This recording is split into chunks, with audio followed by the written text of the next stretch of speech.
Welcome to an all-new episode of Panthers On Tap. I'm Curtis Rauen, joined by Bryson, Karbley, Ricky Raines, coming to you guys on a Wednesday evening. We have a lot to unpack this evening. We had FanFest wrap up, joint practices today, preseason game Friday. Guys, we are so close to actually seeing Panthers football on the field in an actual game setting. Gentlemen, how we doing? Ricky, good to have you back in-house. You definitely got some color while you were at the beach. Good to see you, Bryson, digging the hat. Good to see both of y'all. Yeah, I'm so excited, dude. We are almost there, like you said, Curtis. Right around the corner, a couple days. We'll at least get some preseason action, see the starters for a couple drives. So I'm excited, man. Yeah, and I don't know who you were saying you liked the hat to, if it was to me or to Bryson. If you can't see the screen here, Curtis and I are wearing the same hat, and I tried really hard to change out of it before the episode. He said, "Come on, man, we're twinning. Let's do this thing." I cut my rope off. I just want everyone to know I'm not wearing a rope. That's not my thing. But yeah, these hats are really cool, man. And I guess Curtis had the same idea as I did of got a new hat. I need to go and sport it and show everybody. But yeah, exactly. It's cute Panthers that we're wearing the same fan thing already. Bo gets it. See, look at him. He already adorbs. What a cute little way to start. Brotherly love. Look at that. Well, I want to get to the chat too quick. Z Nature, let's go. Appreciate you tapping in. Panthers on Tap. What's crazy is I can recite the entire intro of the podcast from 2022 or 2020 to 2022 from memory. Wow. That's sick. That's impressive. That is impressive. The Black Panther, what's up, Panthers family? Appreciate you guys all tapping in. Before we get started, though, and I'm not going to forget about this anymore, we're becoming a well-oiled machine around here. We got the intro down. We come on. We're not muted. Like this, we're getting things on a roll these last couple of weeks. But hey, check out the little scroll going on at the bottom, the little ticker, as they want to call it in the TV world. And we have that beautiful jersey off of, I believe that's Ricky's left shoulder, the Musim Muhammad signed jersey in a frame. We're going to be giving that away towards the tail end of preseason. Again, we hit our 1,000 subscribers. We wanted to celebrate that and give you guys something cool. So again, all you got to do is subscribe to our YouTube channel, give us proof of that, and we will put you in the drawing, and we will pick the winner at the end of preseason. So yeah, we're pretty pumped about that. We'll push something out here on Twitter within the next week or so and give you guys a better look at it. And yeah, we're excited to give that beast away. I'm sure someone is excited to retrieve that and put that in their house too, because it's pretty cool. Be a nice new little like housewarming thing, right, for the new season. Yes, something to look at during the winning football season we're about to go through. Amen to that. Thick Nasty coming in hot already, $4.99. We appreciate it. We'll actually start our drinks with this super chat. So let's go, fellas. Hype for the live. What are your thoughts on the first depth chart, and who do you expect to move up and down next? Nasty, we will get to that depth chart. I promise you that. We are going to be talking about that a little bit later on, but I do want to cheers to you, and I will, I guess, start. Well, fuck it. We're going to cheers to you first. Cheers. $4.99. We appreciate you. Thank you, Mr. Thick Nasty. It's also a good reminder. We do have a super chat, guys. Check it out. It's on YouTube. It's a little money sign. If you are feeling gracious enough to send us some money, we would appreciate it. It goes back into the podcast, allows us to do giveaways like the one Ricky's doing for us in a couple of weeks. So we would appreciate that. But let's get to our drinks here quickly, gentlemen. And you know what? I'll start because for the first time in forever, I did not buy some shitty light beer. So I went to Total Wine & More and I got this. I just love the can. It's an ode to Star Trek, which is pretty cool. The Enterprise Blonde Ale. You guys can see that. It is from actually, I believe it's a brewery in Cornelius. Yep, Lost Worlds, Carolina. Have you been there, Ricky? Yeah, Lost Worlds Brewery. I see all their stuff often, so I saw the label and recognized it immediately. Yeah, it's. I mean, it is a lighter beer, but it's a. The can. I saw the can. I'm like, I got to get this. And I do have a second one. This might be a record show for me, and I think Ricky had one. Ricky, I believe you brought this on the show, but it intrigued me. And if you didn't, it still intrigued me. But this Rocket Pop Sour, did someone have this on here? No, I don't think I did, man. But I saw this, and I'm like, holy shit! I'm not a big sour guy. But I saw the can and I'm like, I got to try this. This is from High Wire Brewing. So I'm going to give this one a dabble as well tonight. But yeah, I thought it was pretty good. And I'll tell you what, Total Wine, they got like everything in there. It's ridiculous. It's an adult amusement park, man. It's fantastic. Yeah, I went in there. I was like a kid in a candy store. I spent like a good half hour scanning through everything. So that's what I got. What are you guys drinking this evening? I'll hit up next. So I stopped at a random bottle shop here in Raleigh. Picked up a couple beers. The first one is Zero Gravity Shandy. It is a lager with lemon and yuzu. I do not know what yuzu is. I don't know if you gentlemen know what that is, but Japanese citrus. Oh, okay, perfect. Of course, Ricky knows what that is. And yeah, it's delicious. It is not from a brewery in North Carolina. It's from a brewery in Vermont. It reminds me of like a Leinenkugel. Is it a summer shandy? Is that what those are called? Yeah. It reminds me of that. So it's delicious, refreshing. And then I have a hazy IPA in the cooler from Hopfly. Is that the brewery in Charlotte, Ricky? I believe that's where it's from. But yeah, just a standard hazy IPA. That's the one we went to before the FanFest, is it not? Hopfly. Yeah. Oh, okay. Well, that's crazy. That's crazy. I didn't realize that. Yes, it is. Yep, that's it. Well, that's great. I can't wait to first hear about y'all's night for FanFest. I'm really excited to get into that because I missed out on all that fun. But tonight it's the same thing as Beach Ricky. I just have a little bit of leftover tequila and a little bit of leftover Topo Chico. So a little ranch water for me just to keep it really simple and finish off the beach supply so that I can get back into regular life mode again. Hey, there's nothing wrong with that. You're going hard in the paint tonight. We appreciate that, Ricky. We really do. Carter, you are not wrong. I could probably recite this off of memory as well. That was the intro very long ago. I know it went longer than that. It was a long one, but hey, it worked. Mrs. Rain's coming in here. Hey guys, great time at FanFest. Team looks super. Looking forward to Friday night and our first win of the season. Yeah. Keep pounding. That optimism runs deep in that family. I love it. Courses through our blood, baby. Carter, winning, never heard of her. We also missed Lowe up here. Oh, my bad. Oh, yeah. And then we had Nate, Carolina Nate, who I believe won one of our contests before well. Yes, yeah, man. What's up, fellas? Man, I'm glad to be back and see everybody. You know, last week I was here for the quick interview and then had to get right back to my pre-scheduled drinking time at the beach. But I'm glad to be here for the duration tonight. Well, let's jump into it because we do have a ton to talk about. I know this is probably going to be a marathon episode. So let's start with FanFest last weekend on Saturday. Yeah, it was fun. We went to that sweet store that Bryson found. Man. Yeah. People were loving that. I shot like a little 10, 15 second video on there. It was heaven. It really was. There was everything. Is that locker room? Yeah, locker room CLT. Yeah. A little expensive for my liking, but I get it. That's the way it is with vintage anything really. $300 hats. I'm not in the space to be buying $300 hats. I'm sorry, as much as I do want to. But man, it was like a Panthers fan dream in there. I mean, they had Julius Pepper statues that were 4 feet high, like mini Panthers that were made out of like cool shit. I mean, it just wasn't shirts and jerseys and hats. They had a lot of memorabilia in there, and also a lot of other memorabilia for the NBA. And I saw some Kane stuff in there too.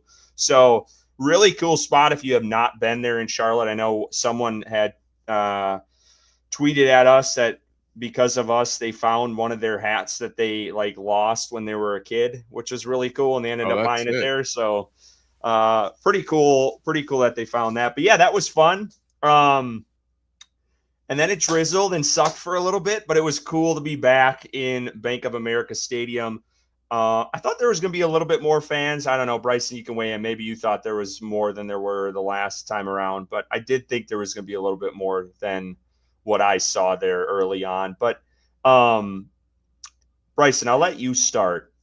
Give me one big takeaway you took from FanFest. Don't give us everything. Don't give us the platter already. Give us a little appetizer here.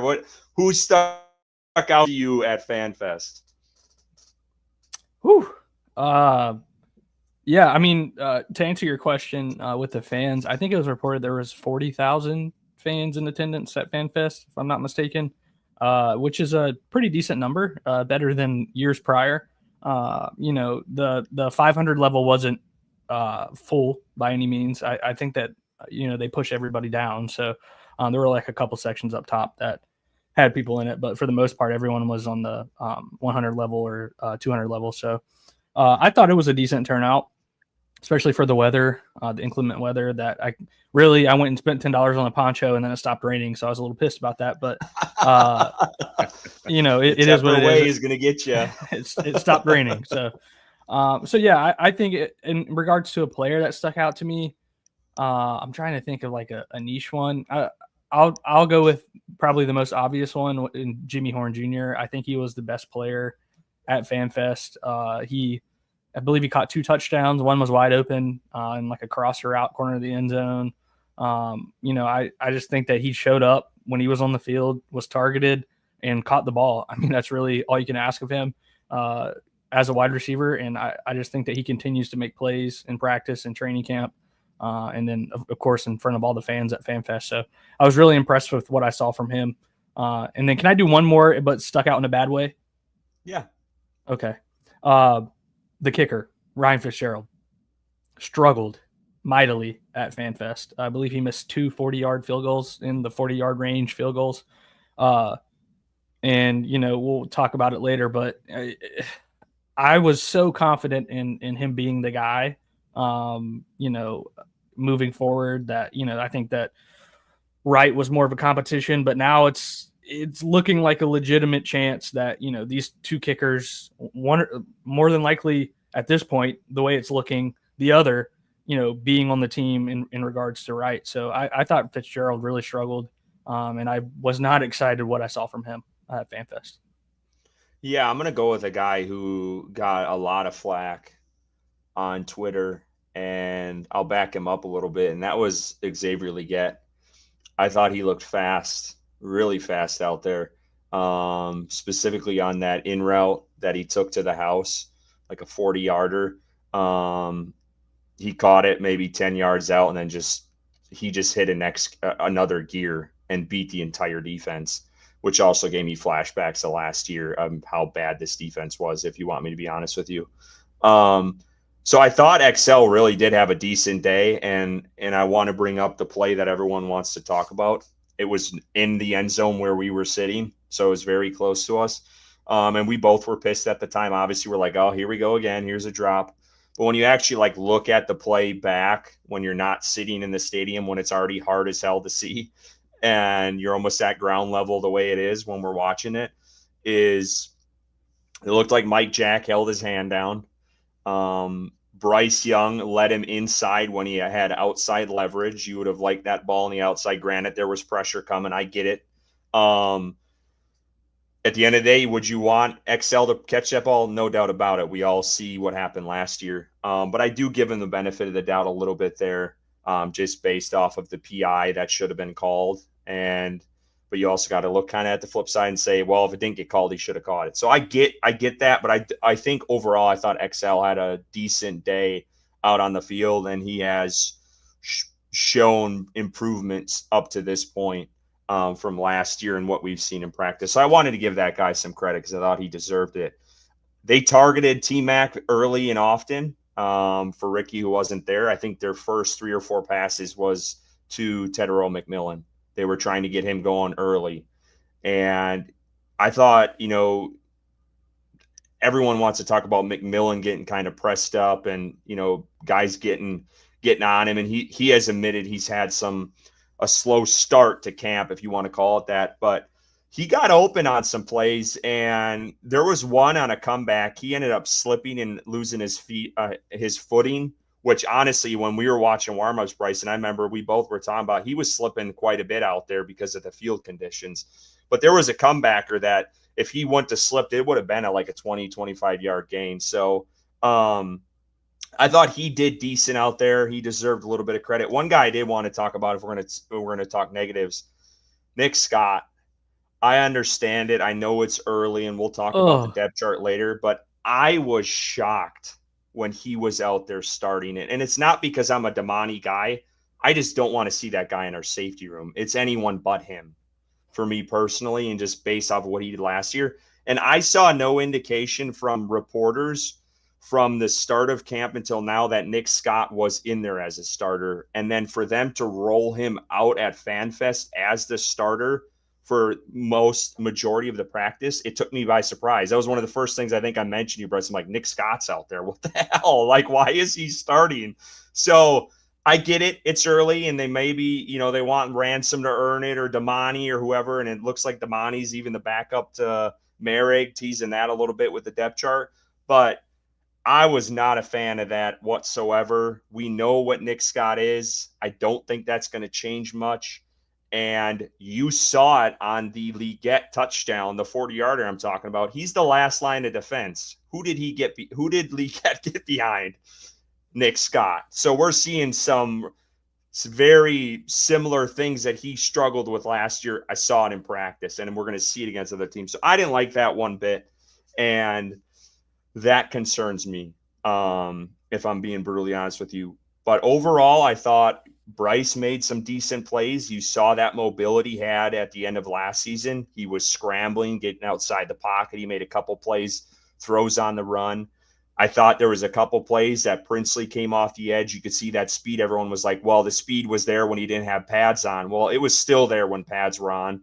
You saw Wanham getting involved. Wanham came screaming off the edge, actually, on the throw that was to Leggett that he dropped. He was the one that brought the pressure to Bryce. So that was good to see with Wanham coming back too. So there was a lot. I know I'm kind of rambling here, but there was a lot of good in there. I will say this. I do have my reservations still about this defense, and it kind of taken me off the little pedestal a little bit of what this defense can really be. I know JC Horn wasn't out there much, but I have some doubts and some concerns on this defense that I could still see bubbling up, and we'll see what happens as these preseason games progress. But Ricky, anything that you saw or you want to chime in on or add in on FanFest? I know you obviously weren't there, but you did see some stuff. Yeah, I mean, I looked at some clips and things like that. I think that I was surprised to see XL looked explosive on that crosser that he took to the end zone. I think that is something that we've talked about on this show a couple times, that they need to get him in space and get him open like that where he can create after the catch, because that's really where he has his special abilities, right? Butter. Yeah. And I think that on that pass interference one, and even on that play though, right? And this is something, man, I don't want to make it seem like I'm like trying to create a negative off of a good play, because the outcome was positive. But when we start talking a little bit about the joint practice today, and we could talk about some of those clips and what has happened, even on that play where he made that touchdown, let that ball still get into him a little bit. So like when you're watching for like the nuances and the small things, and like when these are exhibitions, right? Like these aren't full speed. They're not playing 100% defense. This is friendly fire, and they have instructions not to finish plays, right? And some of those throws, man, they could have even been sacks. You talked about that pressure from DJ Wanham. That may not have ever got off. Like that throw may not have ever even happened. But when you do want to kind of critique, right, and get into a little bit of the small stuff, I still just want to see XL. I want to see his natural catching position have the hands in front of his body, because a lot of times he is just kind of receiving that pass into his body, which is problematic in just general terms of catching and in the drops that he's had before. But that means nothing if you complete the catch and you run away from everybody else. So please don't take this as me being negative about XL. I'm very excited about the potential. But when we get into it later, and like, again, man, I don't have too much that I could say about FanFest because I didn't get to watch it. And I'm just not the kind of person that wants to like act like I saw things if I didn't. But when we get into the joint practice, I think what we'll get into with the FanFest is there wasn't all of those people that showed up then, but there were some guys that showed up in joint practice, and that's what I take away almost more. The Jimmy Horn Jr. is something that I think we'll talk about again, because he was relatively quiet today at the joint practice, which also tells me that when they can generate and scheme up looks for him and make that a purposeful thing on the offense, that he's dynamic and he's fun to watch. But how much of that was because they knew that would be exciting for FanFest, right? Like how much of that was scripted for the show of it and then how much of that is actually you can take that to the bank as something you can anticipate seeing in the season. I do want to touch on this, and your mom brings this up, and this is one play we have to talk about because the new punter, he can throw a little bit. I told Bryson, screw Johnny Hecker. We got a new trick play quarterback in our arsenal because he had a decent throw, and I want to mention Lathan Ransom because he showed up pretty damn big, and he has been showing up pretty big in practices. He had the nice catch. Yeah. Granted, he was playing defense, but he ran 80 some yards or whatever it was. He got caught at the last minute, but he showed some juice there. Yeah, by Jimmy Horn. Right. Yeah. And then did you hear how he talked about that with Canales too? When they asked him, they're like, "Hey, is that something y'all had talked about, like gone over in practice?" He says, "Nah, that was Canales walking up to me about 30 minutes before practice and just kind of looked at me and says, I can see it in your eyes. You're going to do something." And he's like, "What are you saying, coach?" He's like, "We're going to run a fake." So, I mean, that's pretty cool too, that he just had that like in his bag, right? Yeah. And he brought the juice too on defense. He had a couple plays where he held up a little bit, but it was like a big pop. I mean, coming in, that's what I saw, at least from some of the college stuff and what, I thought he excelled really well at, honestly, at Ohio State. But yeah, there was some plays where it's like, okay, I mean, this guy's an enforcer on the defense. So that was cool to see as well. I just get clouded by the Nick Scott stuff. That shit bugs the hell out of me. But yeah, I did want to mention the fake punt, because I thought that was something that was of note. There's a couple other plays that I'm blanking on. I thought one thing we got to talk about, Adam Thielen, FanFest. It was quiet. Now, I don't know if that was intentional on how the defense schemed it up. I think he had one or two passes thrown his way the entire night, and I don't think he had a catch. And you can correct me if I'm wrong on that. I think there was one that was thrown to him, and I think it was either dropped or it was not in his area. But I don't think Adam Thielen had a catch. And I'm the guy I remember last year talking about how Bryce Young zoned in on him late in the season, and you guys didn't agree with me on that really. But this was not that way at all. And it was interesting, and we'll see. And I don't know if we'll see that in preseason, but like, this is a very loaded room, and it kind of threw me off that he was not targeted, to be totally honest with you. Cause we all know that has been Bryce Young's guy. And I know there's new tools in the toolbox now that Bryce Young can take advantage of, but it was kind of shocking. And I'm not saying that's a bad thing, because it's good to see these rookies and some of these other guys they brought in getting other chances. But for him not to even get a catch was surprising, and it's worth noting and paying attention to that as we get closer to the season.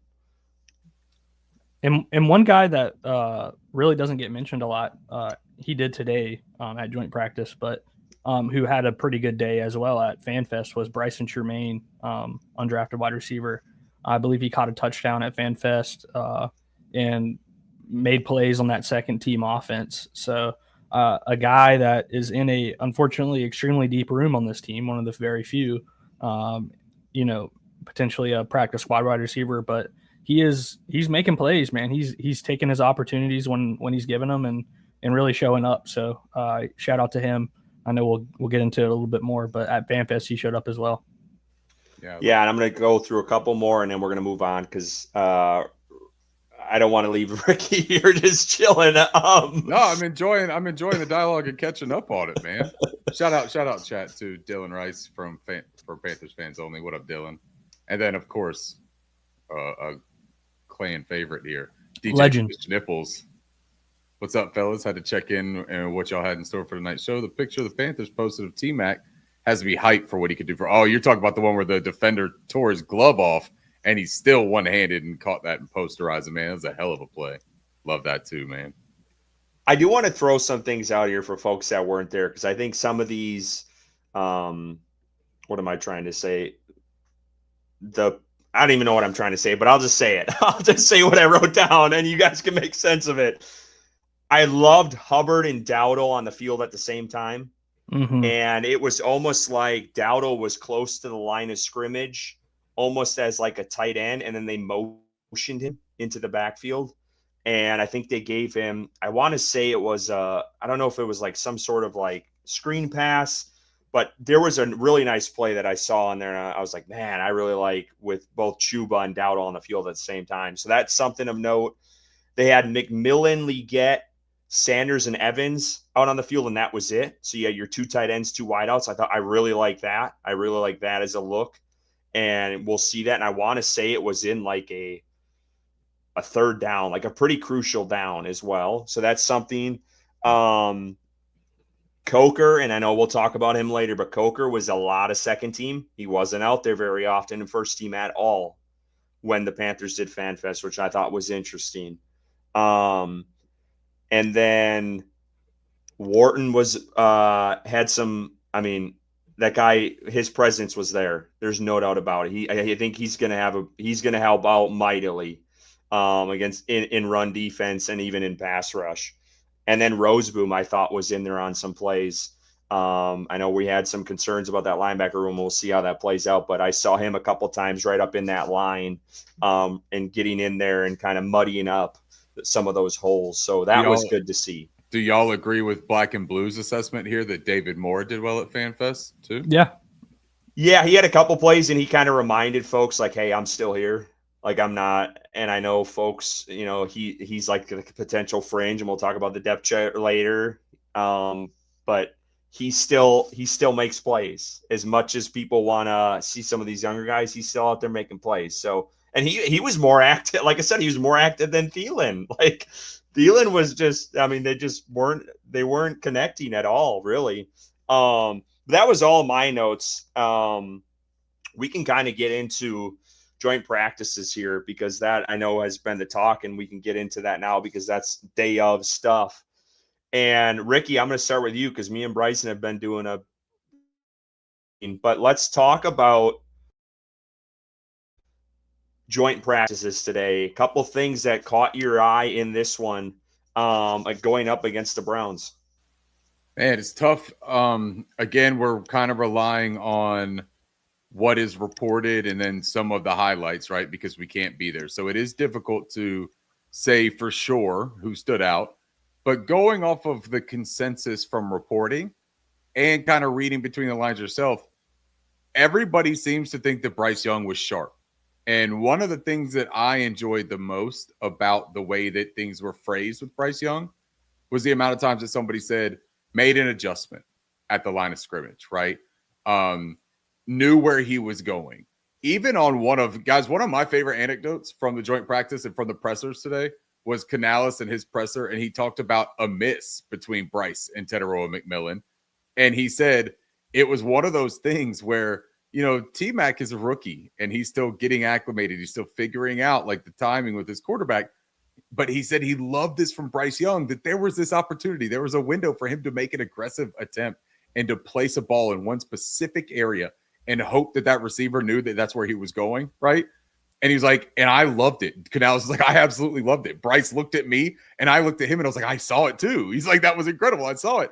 Unfortunately, T-Mac wasn't there yet, right? In his process and his thinking.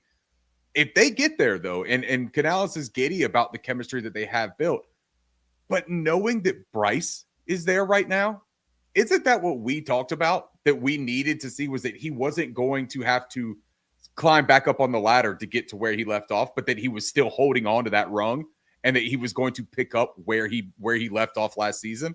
That to me sounds like that a little bit. They talk about the sexy plays that he could do, right? And the trust that he has with him. Sounds like they're willing to let him throw wherever he's pleased. There's not a lot of like, hey, look, you still have we have the amount of time that we want you to get rid of the throw by, but this isn't some predetermined look. Like you have the freedom, process this, go through the defense. You're gonna read those keys and those signals, and you're gonna go after where you want to attack the defense. I like that a lot. The T-Mac stuff, I think that was an up and down kind of day from what I heard. He had some really good moments where he showed his hands catches.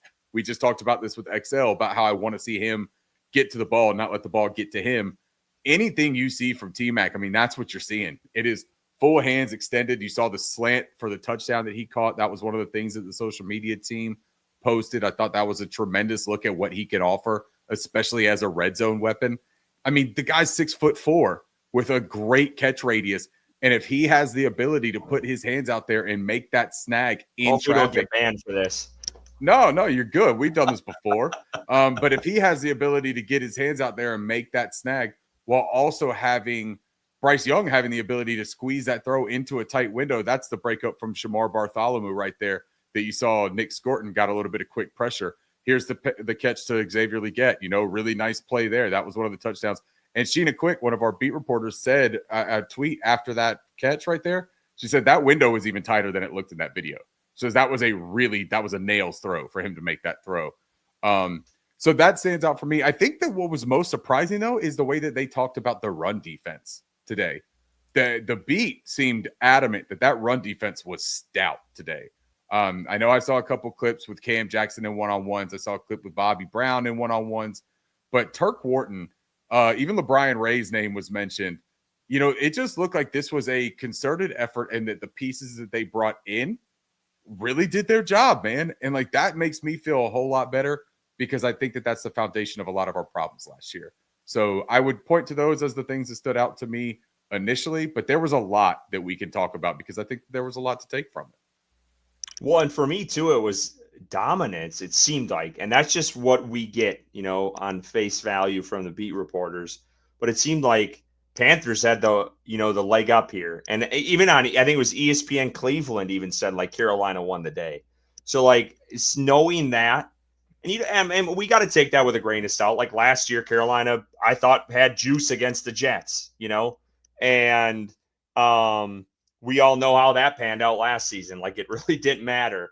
But I think that's good to see. Like it was across the board. It wasn't just like one unit was doing well. Like it was both offense and defense played really well across the board from what I've seen.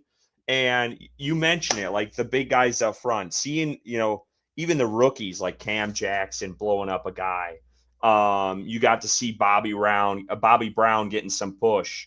There was I'm trying to think off the top of my head. I think Princely had multiple. Yeah. Where he was screaming off, coming off the edge. And even I know I've seen some of your talks with Scorton, but even Scorton, I think, had a play in there. Actually, one of the videos, you kind of saw him coming in on, I think, Shador on one of the plays.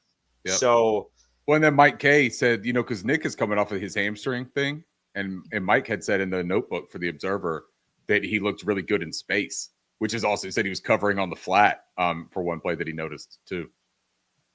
So, I mean, that stuff is good to see. And I agree with you. The run defense, and I heard a lot of that from the beat reporters because, we don't get to see a lot of the 11-on-11 stuff. But that's one of the things that they vastly need to improve. And to see that is good. We'll see it come, fruition on Friday when they actually play. But that was another thing I had of note. Bryson, any takeaways? Yeah, how scary the day started hearing J.C. Horn was involved in a car crash. That was terrifying. I feel like I had flashbacks to Cam Newton, but it's good to hear that it doesn't seem like it was so serious. Got some stitches in his hand, I believe is what Dave Canales said. But Mike Jackson took over and seems like he had a pretty good day out there as a cornerback one. Pass breakup that the video's been rolling around on Twitter. So it seems like he's kind of taking the reins when JC's out and doing a pretty good job with it. I know I've been tough on him throughout last season and re-signing him into this season, but it seems like he's really kind of, taking the reins there and holding up his end of the deal in regards to that extension. So that was good to see. Jalen Coker had a nice touchdown. I think Dalton threw it to him, but it was one-on-one, really good coverage from the corner, but Jalen Coker just overpowered and caught the touchdown, bodied him, and that was good to see. I think Coker, I tweeted it out earlier today, like a lot of people are forgetting about Coker in this room, that he was arguably the best receiver on this team last season, and now like we're all excited to talk about T-Mac, rightfully so, Jimmy Horn and these other guys like Renfro, who's unfortunately not been there. He's been out with a hamstring injury. Hopefully he comes back soon, but Coker is still there, man, and he is still a really good wide receiver. So I'm excited for this room overall. Like I said earlier, it's the deepest room on the team, arguably, and it just seems like top to bottom, these guys can make plays. So it was good seeing that. But I agree. I think from all accounts, Bryce Young had a good day versus the Browns defense. I didn't hear much about, Myles Garrett or Mason Graham. That was good. I even went to because in my mind we all follow Panthers reporters, so they're going to tweet about the Panthers. So I even went to Browns reporters and Mary Kay Cabot and other people, but they didn't really tweet much about the Browns day. So I'm thinking that it is what it seemed via Twitter, in that it was pretty one-sided, that Carolina did win the day, like Curtis mentioned, was mentioned on the radio. But yeah, I think not hearing those guys' names means the offensive line did a good job today.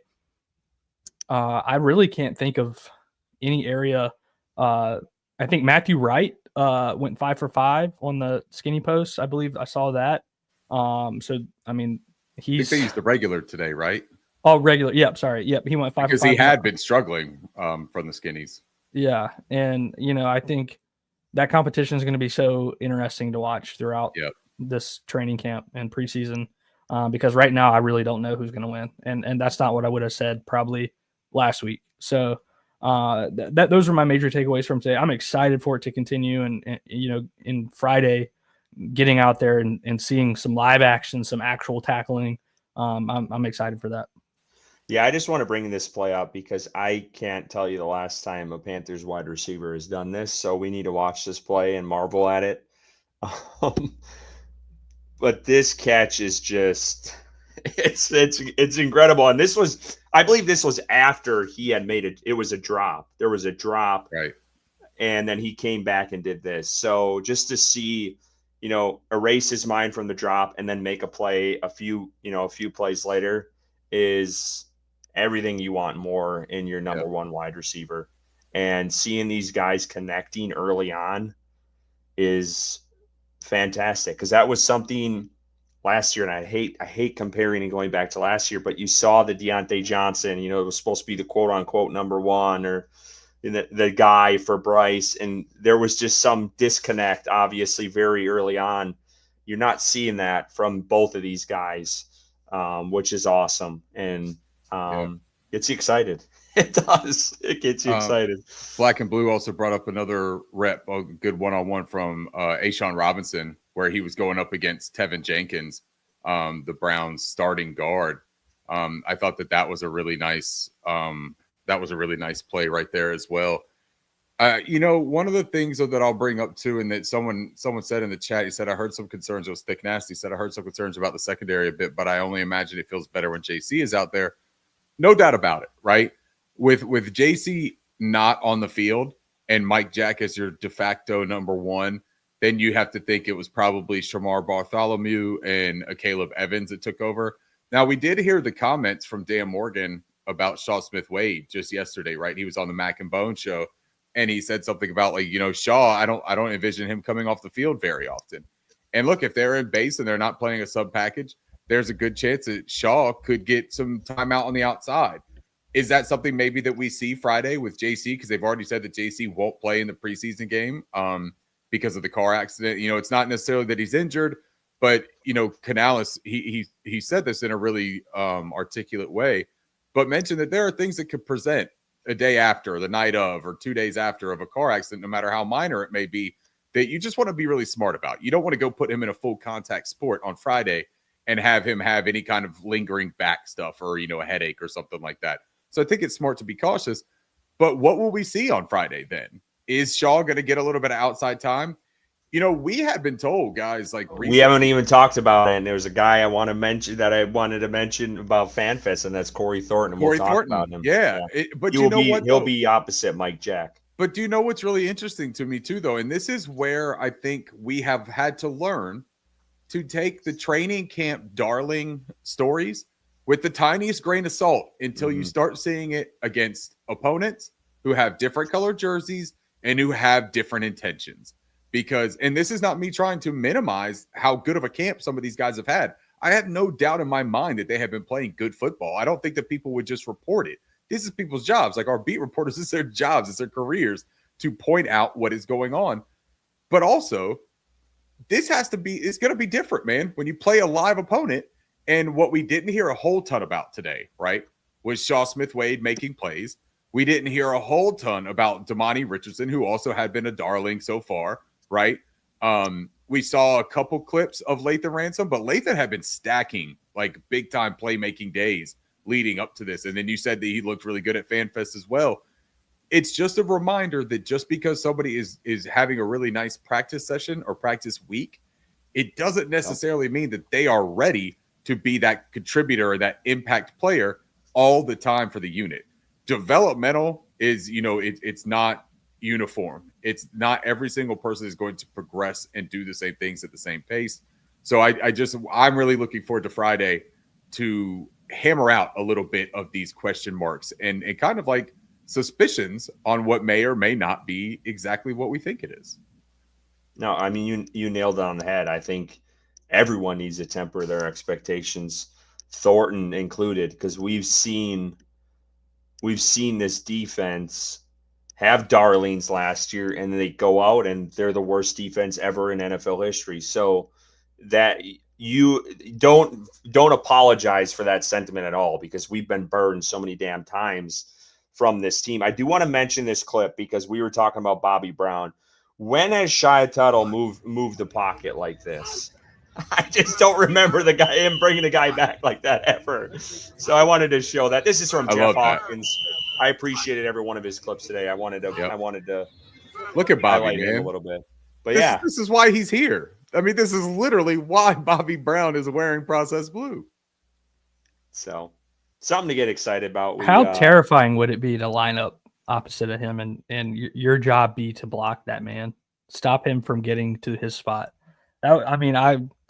I think I would just quit. I don't think I would try. And now just imagine if you got Derek Brown standing, 2.5, 3 feet next to him, and then A'Shawn Robinson on the other side, and you're sitting there like, if they pull a stunt right now, I'm fucked. Like, it's over for me, man. I'm getting run through. Barbecue chicken. Yeah, toast, man. So good stuff there. But yeah, I mean, there's a lot of things that are going to come to light here. And I saw the Browns today. They might not be playing a ton of their starters, it sounds like. So you got to temper expectations. But then I also, on the flip side of that, Panthers better come out. They better look really good on Friday, because if they don't look really good and polished, that's an issue. Like, we can't see the offense come out 3 and out if half the starters on the Browns, which, even if there's starters out there, is supposed to be a bottom of the totem pole of this league this year, of all projections. So Carolina better come out hot in that game, and we'll talk about that later. But Ricky, you bring up it just reminded me, like, this team, you need to come out and set standards when you're playing a team that's already down half of their starters, and we better not be seeing missed throws and getting to the line of scrimmage. That was one thing today we even touched on. There was a lot of delay of games that Dave Canales brought up. Yep. And we remember that last year. That happened a ton. Dave's getting the play in late. Bryce can't make the adjustments. And here we are at 0, and we get a 5-yard penalty. And for a team that can't take negative plays is, already behind the 8 ball before the ball is snapped. So that concerns me. That seems like a reoccurring issue with this team. The operational stuff has to be cleaned up, right? One thing when we discuss this and we talk about guys that played well in camp and then had a nice joint practice, or maybe didn't have the nice joint practice, whatever it may be, right? Then you talk about this operational stuff. Here's what we should be optimistic about or excited or grateful for, is that they are going to play the starters on Friday for at least a series. I believe Canales said ideally, if he had to put a number on it, he's talking 8 to 12 snaps, 8 to 12 reps. That's it. That's an integral part that we missed last year, right? You want to talk about carrying over momentum. How else do you do that? By literally continuing what you were doing, right? So I am excited to see, can they clean that up? Like, was that something that this is the first live action against another NFL team today? And maybe there's a little bit of nerves, a little bit of jitters, right? And just kind of getting used to what you're doing and the operational execution. But I want to see that cleaned up on Friday, because Curtis, you mentioned it, man. Like, sure, maybe they don't play all their starters, but they'll play a few of them. They'll play a good bit. Coker, Bryson, you talked about Coker and his touchdowns today. I believe he had 2 in the 7-on-7 period. The one from Andy Dalton that you spoke about, and he had another. And one of the ones that he had was on Denzel Ward in coverage. And that is their best corner. That is a top 6-7 corner in the NFL. So like those things you can take, right? You can take something from those knowing that you're going up against high quality competition and putting out good results. But you got to see that in the game. No matter what happens in practice, Terrace Marshall Jr. lit up training camp and joint practices for 2 years straight. Lit it up, boys. And then had a hard time seeing the field. And when he was on the field, had a hard time completing plays. So no matter what, I remember last year, the rhetoric was Jonathan Mingo was taking serious steps, right? That was exactly what was said. All right. No, but you remember it, man. I'm not trying to make us all feel bad. I'm definitely not trying to make Bryson exclusively feel bad by it. But like seriously, that is fair. All I am trying to like make sure that we are cautious about is all the optimism we have, man. And look, I love this receiver room, but let's be honest, it's a rookie in Tet McMillan, T-Mac, that has not taken an NFL snap. Xavier Legette, who I think by most accounts people would say was a little bit disappointing at times last season. And then Adam Thielen is the only guy who has produced at a high level at a high clip consistently. So like we got to see this, man, before we just start counting our chickens and saying that this is the best that it has been since so-and-so. It ain't until it is. You know what I mean? Like I need to see it, man. I'm gonna differ from you guys just a little here. I think if they come out and they're not super polished right away, right? I don't think it's time to hit the panic button. It is similar to what this comment, brings up. If a pass is off the mark or, they come out and there is a false start, like this is the time of year to be doing that stuff to get in the groove. Like that's what the preseason's for. So I'm not like, if the starters come in, they go 3 and out. I'm not like, oh my God, the offense is behind the 8 ball. We're starting slow again. The roof is falling in on us. It'll be frustrating. That's for sure. But I think there's still time. I'm happy that the starters are out there in the first place, to hopefully get these jitters out in the preseason. Again, that's what it's for. So if they're not perfect week 1 of the preseason, then I'm not panicking. I would like for them to be, don't get me wrong. I think that'd be great. But if they're not, then I'm not, shitting my pants over it or anything crazy like that. Yeah, I don't know. I'm going to have a hard time if half the starters on the Browns are not out there and we go 3 and out against this team at home. I saw a Jim Harbaugh Chargers team in the Hall of Fame game lead a well-oiled machine with their backup quarterback in that game all the way down the field, and they looked like a competent NFL team. That's the shit I want to see with this team. So I have my reservations about that. I would say that I agree with the word polished, maybe not being the way that I would say that I'm like concerned about it. And by the way, that's my guy OPM right there. NATO, what's up, man? But I wouldn't say that polished is what I need to see, but I'm with Curtis a little bit more that if it is 3 and out twice in a row from this offense and they can't garner any kind of movement or push or momentum against Cleveland, I'll be disappointed. And that's just the way that it's going to be, because the last preseason action we saw from Bryce Young was him playing against a bunch of 2s and 3s against Buffalo, right? And you remember that first series that he led out there? It was sharp. Like he moved that ball down the field, and he was doing that with the Jonathan Mingos of the world, right? And so I do, man. I want to see. This is what I said, though, and this is more of what I'm looking for, other than polish isn't necessarily my gripe. But the things that they were sloppy with today, the things that they missed today, I would like to see, just from a standpoint of their grasping, absorbing, and then acting on things that they need to improve upon. I would like to see the operation be clean tomorrow. No delay of games at the line of scrimmage with the first team unit. I would love to see that go through. Bryce Young knows the playbook. He should be more comfortable at the line of scrimmage. He should have more command of the play calls, getting everybody where they're supposed to be outside of T-Mac. You're talking about guys that have played NFL games plenty of times in their life, right? That is a level that I would like to see executed with professionalism and competency. But no, if they miss on passes, man, that's not going to bother me. I don't need them to be, 100% completion percentage and, 7 passes for 122 yards and 2 touchdowns. But I don't want to see them look incompetent. Yeah, I don't want to see them look, what's the right word, timid or like just like gun shy. Yeah, I can't really think of what the right adjective is for it right Yeah, now. don't ask me. I use polish, and I'm getting. Yeah, I would. No, polished isn't. I wouldn't say polished. So Bryson, I 100% think that was good for you to call out on that, and for OPM as well, because I don't think that polished would be what I'm looking for, but I don't want to see lost. Let's put it that way. Yeah, no, that's a good way to put it. And I did want to touch on. Sorry, we're backtracking a little bit here, but Ricky brought this point up, like almost. We need to temper our expectations so we see them against another team. We also have to realize Tedero McMillan, and I know he showed up today.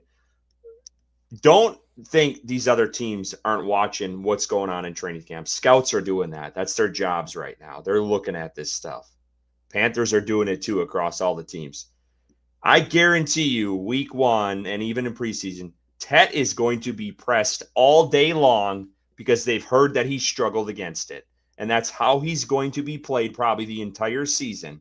So folks need to be ready for that. I think he's up for the challenge, and I think he will eventually get away from, or he'll break through that and he won't struggle as much, because he even admitted he did struggle early on. But we got to remember, I mean, we're not talking about Mike Jack pressing him. We're talking about top end corners going against him, pressing him, the best of the best. So we have to temper expectations there as well. But I just wanted to throw that out there. But I want to get to the super chat. AWS drummer 25 $9.99. We appreciate you. I'll open up another beer here. Super hype for our D line. I think we all are, honestly. It can't get much worse than it did last year.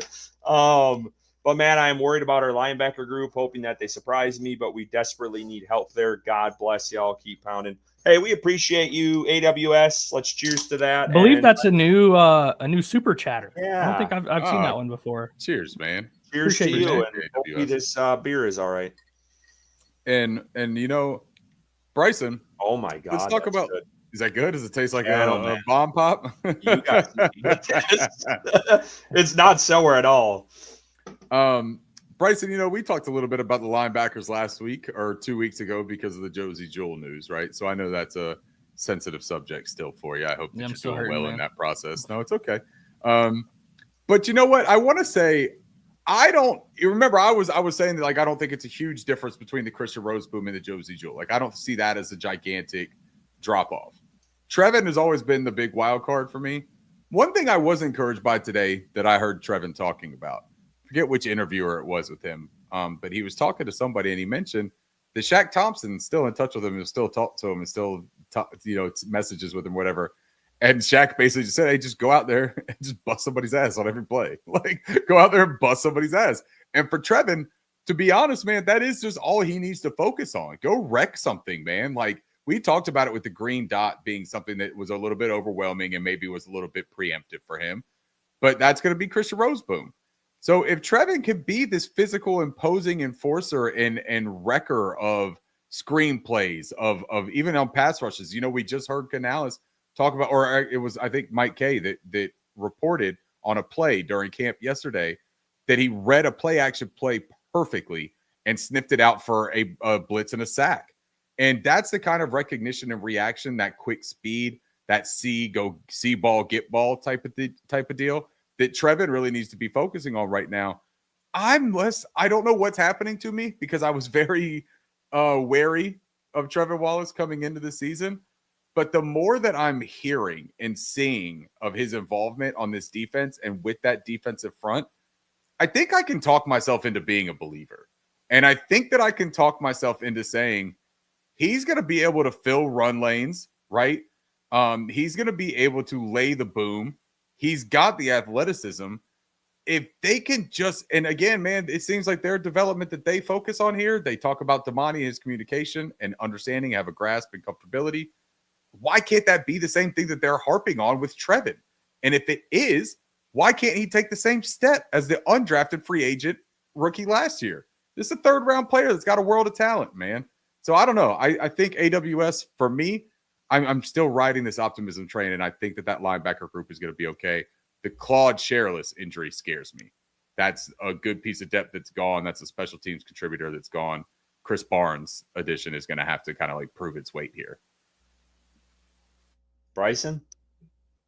Yeah, I'm not as optimistic about that room. I'm gonna be honest. I want to be like Ricky, but I'm You just need some tequila, Bryson. that might be what's missing here. But yeah, I think Roseboom is a decent player. I think what I saw from Trevin last year was disappointing, and I understand he's in a different role now, not having that green dot. But uh, I'm hoping he continues to take a step forward. But I think betting on that, including him, counting on him being a starter going into week one of his second year after what we saw last season, I'm just not comfortable with that bet at this point. And I wish I was. I wish I had the optimism, but I think that linebacker room's gonna struggle. I really do, and hopefully I'm wrong, but I just don't have that same optimism. But in regards to the D line, I am optimistic. I think that is a deeper room, especially defensive tackle. With Derek Brown back healthy, and you have the free agent signings, the rookies added to the room. I think that room's going to be pretty good as long as they stay healthy. So I am very excited about that. But man, that linebacker room, they signed Chris Barnes off the street, and this guy's competing for a starting job. I think that says everything you need to say about that room. Like this is a guy that was a free agent sitting on the couch, and he might be a starter week one here in Carolina. Yeah, my biggest thing is this is kind of going back to my comments about FanFest. I have confidence in the D line. The rest of the defense, the back end from linebackers back, concern the hell out of me. Besides JC Horn, obviously he wasn't on the field, but you didn't add much besides Merrick. And what concerns me about their usage with Merrick is I think they're trying to overuse him because of the lack of that linebacker defense. And you saw a lot of stuff where he was more up in the box. And we talked about this, Ricky, a couple weeks ago. Are they going to use the three safeties? They did a lot of that at FanFest. But I thought it kind of almost took away from Merrick and what he does. And I know he does well up in the box, but when I saw it out there, I felt like it almost took away from him. And he wasn't that special piece on defense because they were either going some other way than where he was. And it just wasn't affecting the offense really. So that's my biggest concern is his value is going to get washed away because they're trying to use him more to make up for the deficiencies they have at linebacker. And that's what concerns me. And you're not going to see him as effective. And maybe I'm reading into that too much, but it gave me glimpses that back end of what it looked like last year because there hasn't been much upgrades besides Merrick. They didn't really add any corners. I mean, we're going with the same cornerback room as we did last year. Honestly, we really are. And we're hoping everyone is saying, Shao Smith-Wade has made the jump. Well, let's see it against another team. And then let's see this other safety. Nick Scott. I mean, we saw what Nick Scott was last year. That hasn't changed. And I don't know if the front end being more stout is going to help Nick Scott in the back end. I haven't seen that up to this point. So that's what concerns me. And I think we're going to have some issues with this defense. Maybe I'm being really pessimistic, but I just got some flashbacks in FanFest of what I saw last year in games. So I think folks, and maybe we'll see it on Friday and you guys can give me a better assessment of it, but there is concerns for me there. You should transition that into this depth chart because I think that's the conversation where you're talking about right there with the safeties. That's where I'd like to start with that depth chart if you boys are into that. Yeah, we'll go defense first. Okay. Because that's really interesting. The safety, the way that they line this up on the depth chart with Nick Scott, Lathan Ransom behind him, and then Damani Richardson right now categorized behind Trayvon Merrick. That was interesting to me. And I know, look, we should always do what, the beat reporters want you to say here. And that's that this is the first unofficial initial depth chart of the offseason. This is just something to get out in the public before the first game, right? So maybe this isn't exactly what the inside the team locker room and inside those meeting rooms, maybe this isn't exactly gospel, right? But I do think there's something to be said with Lathan Ransom seeing his name behind Nick Scott because Trayvon Merrick's going to be your starter over on that other side. No one is going to uproot him and take him out of that job, right? Can we all agree on that probably? Mm-hmm. Correct. But Nick Scott, I don't mean this disrespectfully. I really don't. I need to see somebody beat him out of that job. Otherwise, I have a pretty significant gripe with how they've gone about that position this offseason. Yeah. If you feel so good about Lathan Ransom or Damani that you didn't need to sign a Julian Blackmon or a Justin Simmons or Quandre Diggs or any of Marcus Williams, any of these NFL veteran players to come in and provide competition for that position, there's no way you can look at me straight in the face and be like, nah, Nick Scott's the answer. Please don't do that. Please don't look me in the face and say that after all that we have seen with Nick Scott in this team. I think that the answer is Lathan Ransom, personally. And I have been on that train for a little bit. I think that's a really good football player that I think is learning pretty quickly. You hear him talk about the game. You hear him talk about how he sees it and what he's focusing on. All sounds really good to me. And then you hear them talk about Damani Richardson and the growth that he's had. One of them has to be better, guys. Bryson and Curtis, one of them has to be better than Nick Scott. And it's got to be coming into the season. It can't be week 4, week 5. Let them acclimate. One of them has to be better, right? Am I losing my mind? Yeah, but I mean, they're using a lot of those 3 safety looks. So you're going to see 3 guys out there no matter what. And when Lathan is in there, Damani has been in there, you're going to see Nick Scott in there. Like, he's going to be in on games of the time, even if he's not starting. And that for me, that's a concern because they're light at that inside linebacker room and they have some trepidation. Just Merrick Moore, and you're going to have 3 safeties on the field, and we're going to have issues. Like, those are the things that concern me. But can't Shaw line up at the safety position as well if you're doing the 3 safety look? Can't Shaw play a little bit more of that, like, deep third type of safety if you really need him to, and then have Trayvon and Lathan or Trayvon and I think they've talked about that. I don't know if they've showed that look to fans yet. Right. I can't remember if I saw him back there deep, but I'm hoping that this is just a respect thing for Nick Scott being a veteran on this team. And I mean, Ricky, I'm with you. I mean it disrespectfully. I do not need to see this man on the field. He is not a good starting safety in the NFL is the nicest way I can put that. He's a special teamer, if that. That's the reality of it. He's a special team. This man is starting for no other team in the NFL, period, point blank. He's just not a quality starter. And we saw that in FanFest. I mean, of all things, like Xavier Legette burned him. Curtis, you mentioned it. Like, it was – and we saw that in real games last season with Nick Scott. And he got benched pretty quickly at that position. So I don't need to see this experiment again. He's a special teamer at best. He is not. He needs to be down there where Jack Henderson is. If I'm being completely honest, or maybe not even listed. I would be completely fine with that. But I do not need to see him week 1. I do not need to see him playing meaningful downs for this team. I would much rather see Damani and Lathan and Trayvon out there for 3 safety sets, or like Ricky mentions with Chow, moving him back or whatever the case may be. That's better than what Nick Scott provides at that spot. And Ricky brought up a really good point. You can't look me in the face and tell me Nick Scott is better than any of the guys that Ricky mentioned earlier that are potential free agents right now or were signed that they were potentially looking at. I don't believe you if you tell me that Nick Scott is better. I don't care if he has familiarity with the defense and the playbook.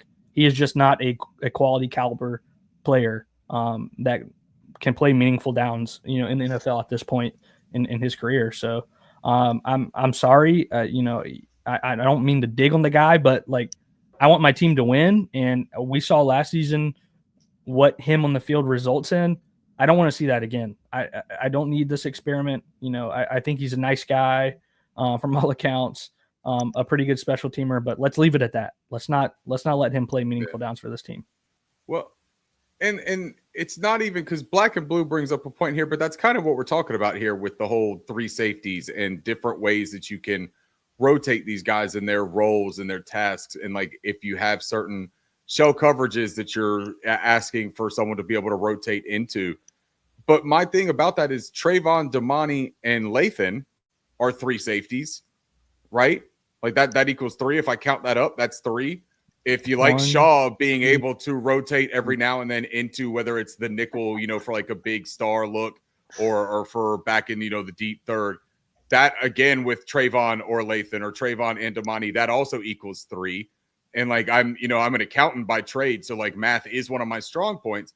But there are ways to get to 3 that do not start with Nick Scott, is what I'm trying to say. That if you're adamant about playing 3 safeties, you can do it without doing him. This isn't about Nick Scott not being good. This is about saying Nick Scott underperformed and was a liability last season, and he was familiar with the scheme last season. And there is no way that you could tell me that you did enough to improve the defense as a whole if we're also going into it and saying that that guy now is better than the other guys that you have in the roster. One being a rookie that you allocated a 4th-round pick to, and another being Damani Richardson that you have been praising about his ability to run that position for this defense. I would much rather take my bumps and bruises with either of those rookies, or Damani Richardson is not a rookie, he's a second-year undrafted free agent, or the rookie Lathan Ransom. Give me the bumps and bruises that also come with the on-the-job development and learning, as opposed to giving me the first 3 or 4 weeks with Nick Scott until you see again that he's still Nick Scott. No disrespect. Again, I am not trying to sound shitty about this.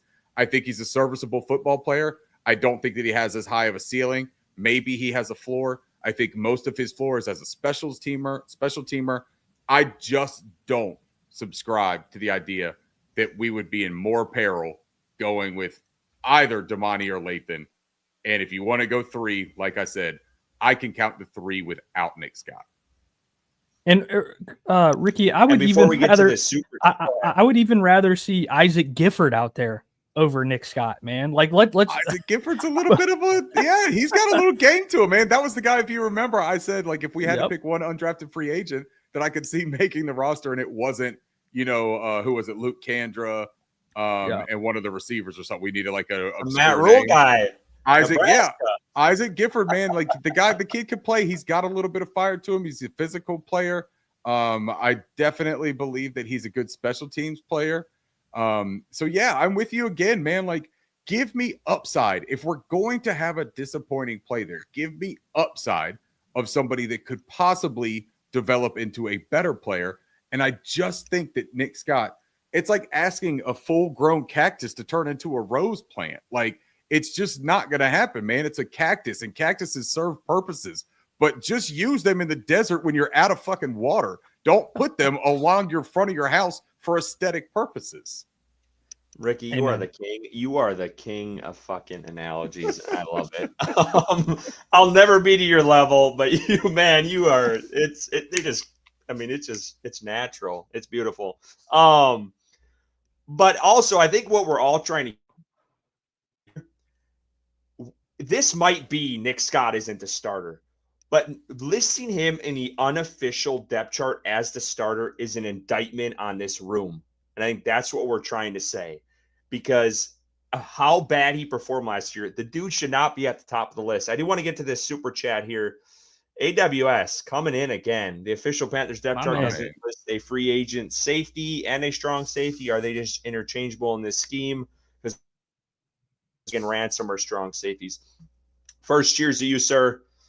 Cheers, Appreciate you, man.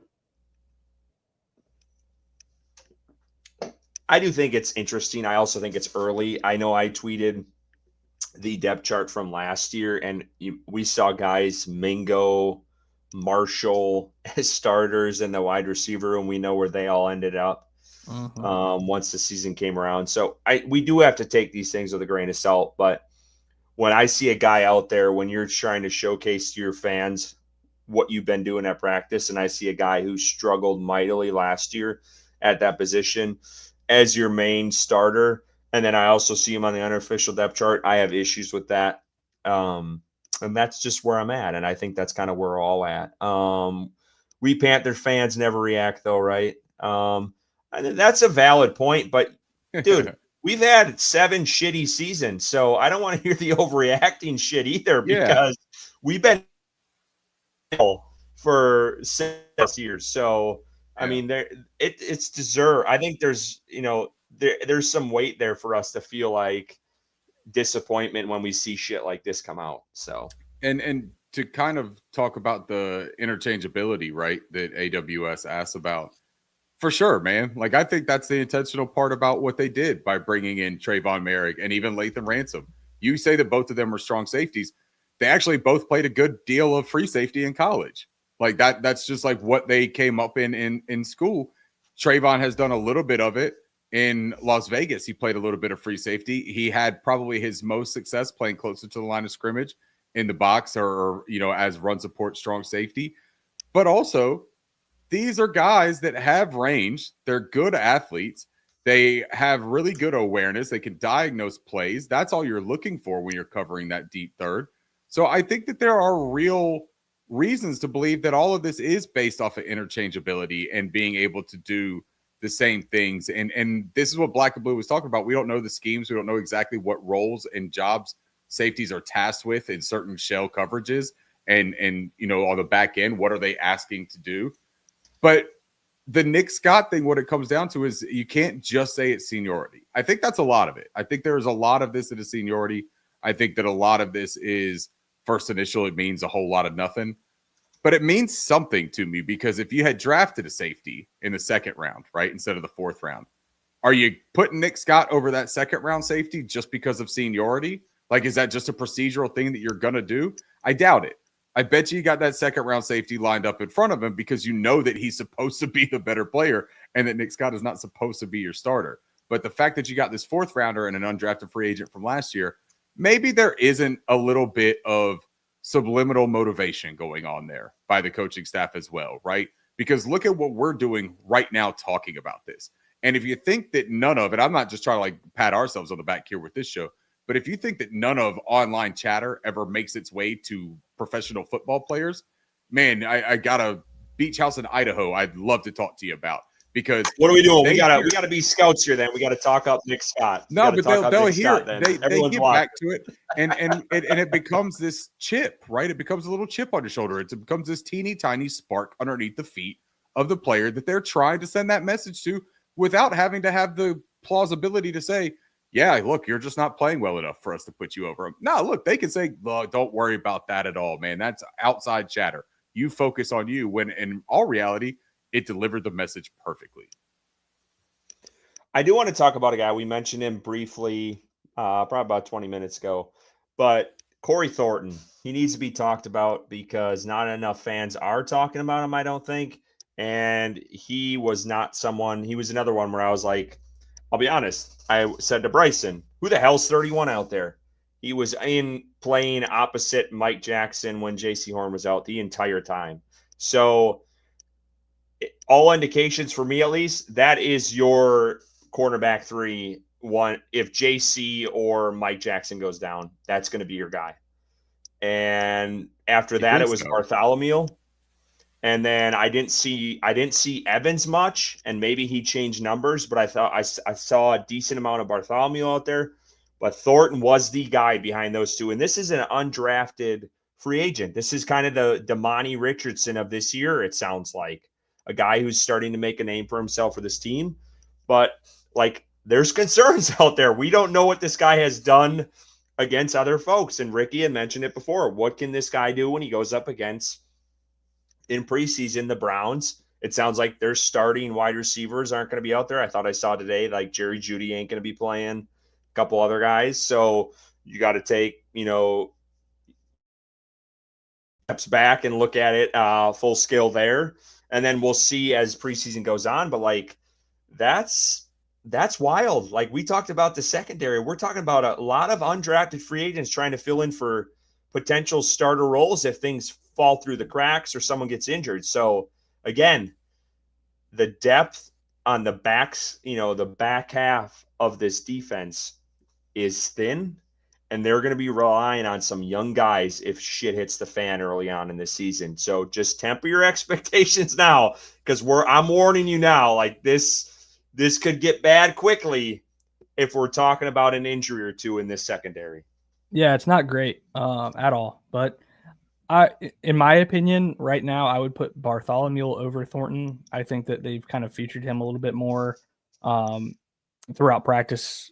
Made a couple more plays, I think, in my opinion, and then a couple plays today in joint practice. So I would say he's probably above Thornton, in my opinion, on the depth part of that roster in the cornerback room. I agree with you there. Yeah.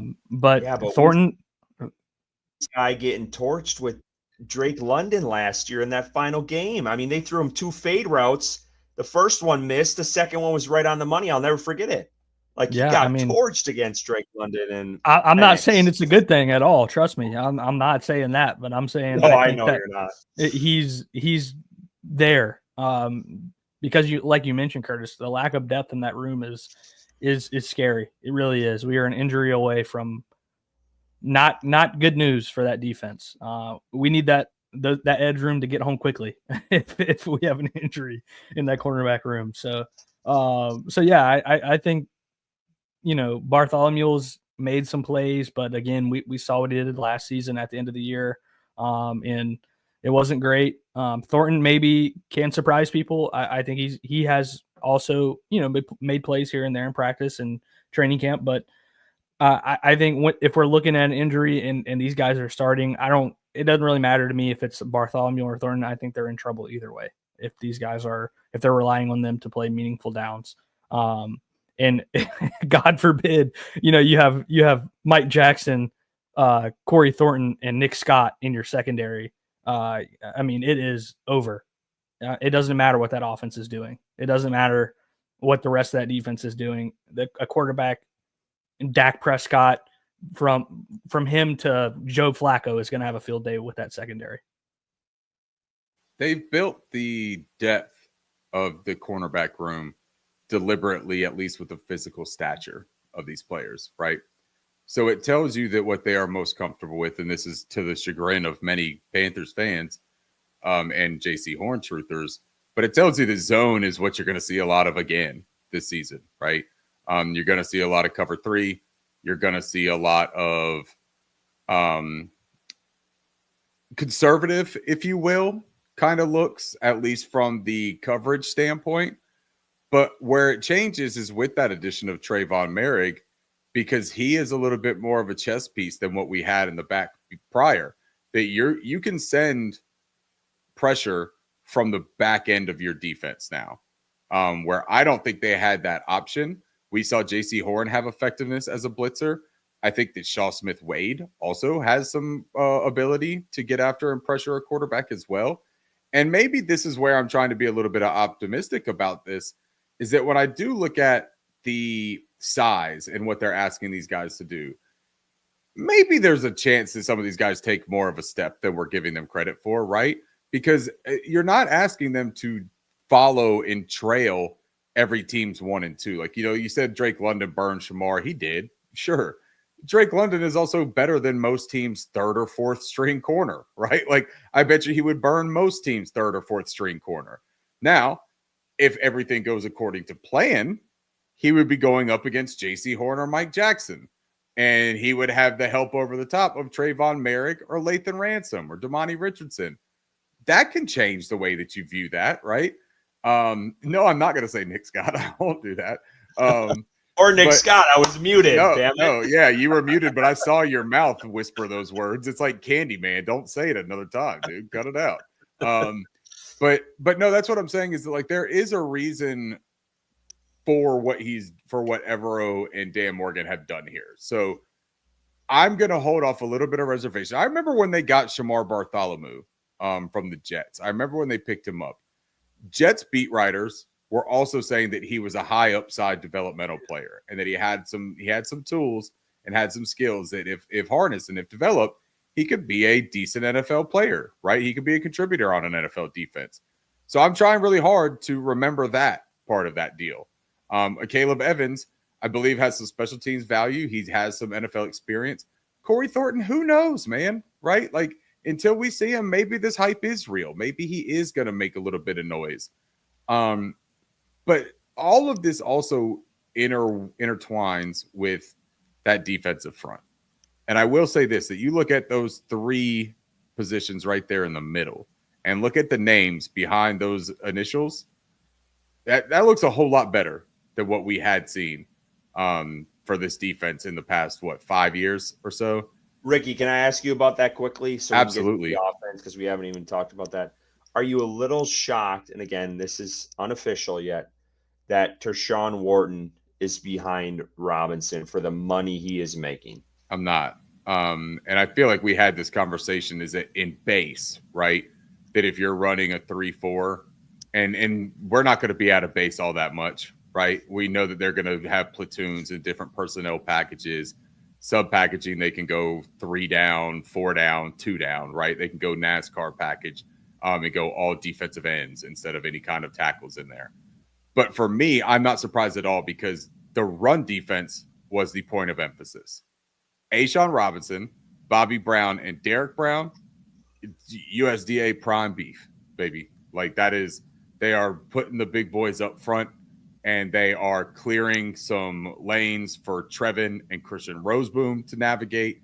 They are forcing a tackle or a tight end to make a business decision on, are they going to help with Derek Brown and let DJ Wanham or Nick Scorton or Princely Umanmielen or Pat Jones tee off one-on-one on them, right? Like, do they feel like that's the guy that they need to watch? Or if you've got a ton of pressure coming from that side, if you just overload it and you got Trayvon Merrick staring at you with DJ Wanham and Derek Brown over off of that corner, then you got a real decision to make, right? Because you got some firepower coming at you. It makes sense to me that that's your base look. I also think that Turk Wharton, from all accounts in camp, has been showing better against the run than people anticipated him being able to provide. So I think as the season goes on, man, you're just going to see matchups. You're going to see rotations. I don't worry much about the depth chart here. The only thing I will point to that I am ecstatic about is the first person in line for nose tackle, because it's not the second person in line in that position. And that's no offense, man. I think that Shy, honestly, I think he should be playing end in this scheme anyways. But I think that Bobby Brown being in that middle is really the thing that moves a lot of the pieces of this puzzle.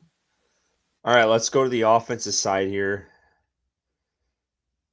and take a peek at this. I think, honestly, the biggest thing for me was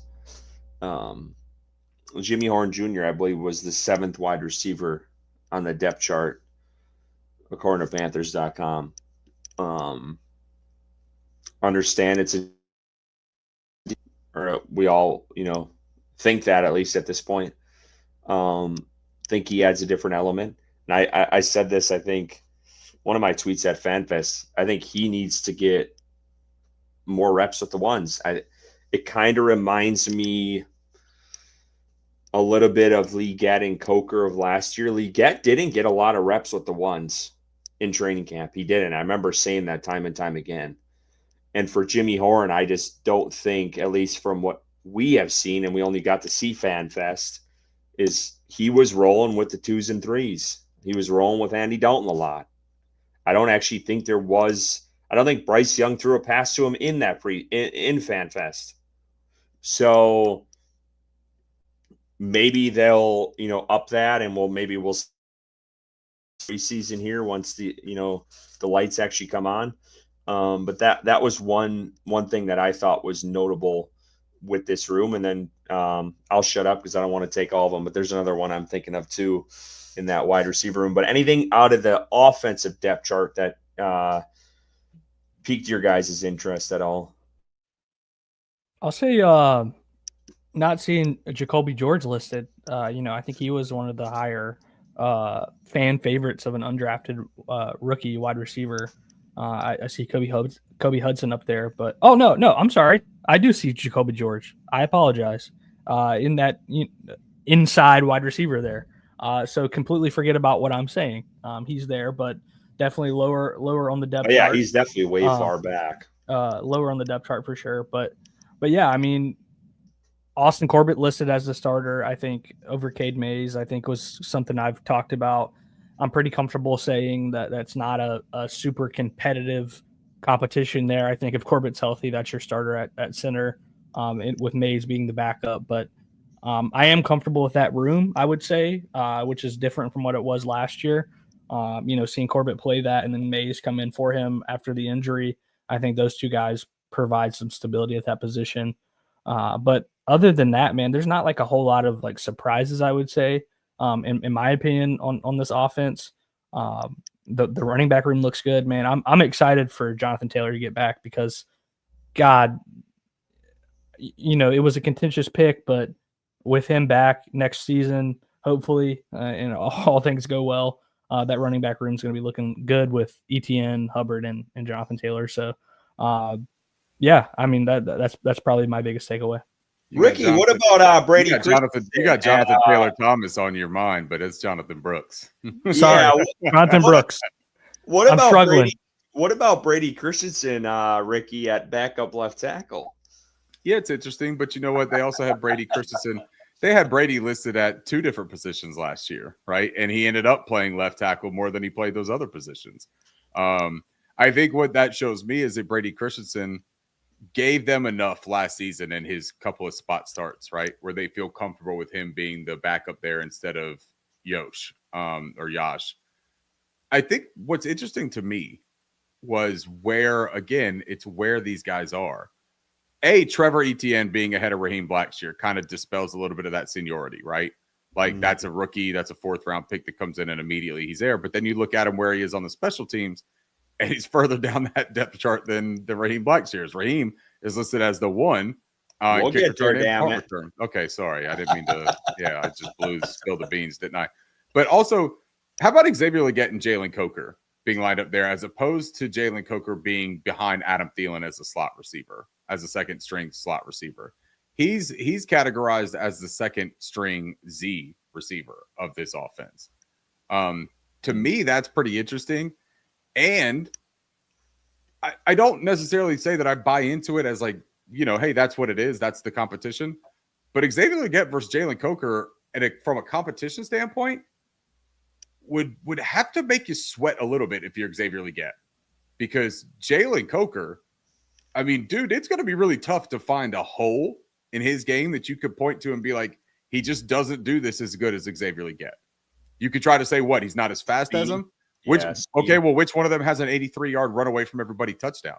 Yeah, in their repertoire. Woo. I mean, one of them has a gain of 33 as their longest gain in the NFL, and one of them has an 83-yarder that he took for a touchdown. Which one of them had 0 drops last season? Jalen Coker. Which one of them is probably a better route runner? Jalen Coker.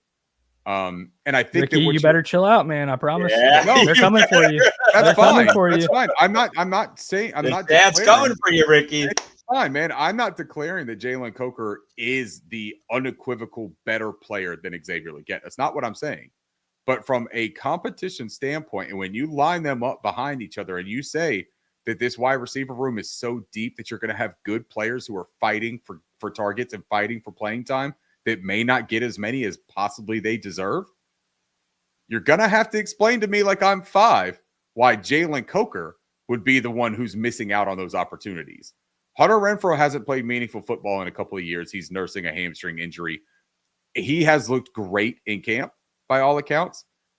The one thing I've always said about Hunter Renfrow in this journey back is his availability is going to be the determining factor for how much he's going to be relied upon. That's it for me.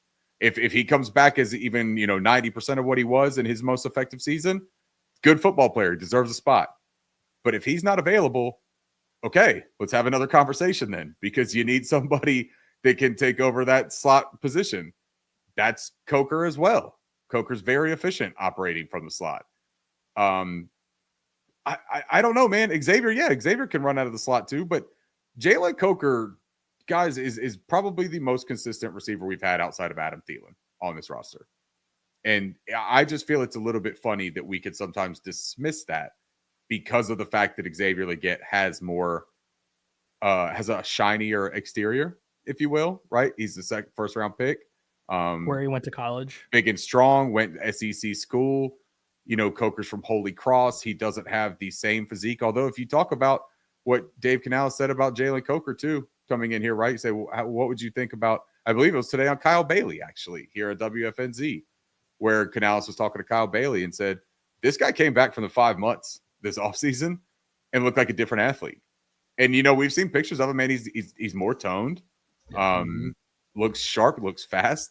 And so does XL. This isn't me downplaying XL by any stretch of the means, guys. But we're not going to put Jalen Coker in the corner. That ain't going to happen for me. This dude showed more last year than most of the other guys on the roster. And I am interested to see what happens if that pairing right there, if that is true, that it's 1 and 2 for the Z job. I'm very interested to see how that plays out over the preseason.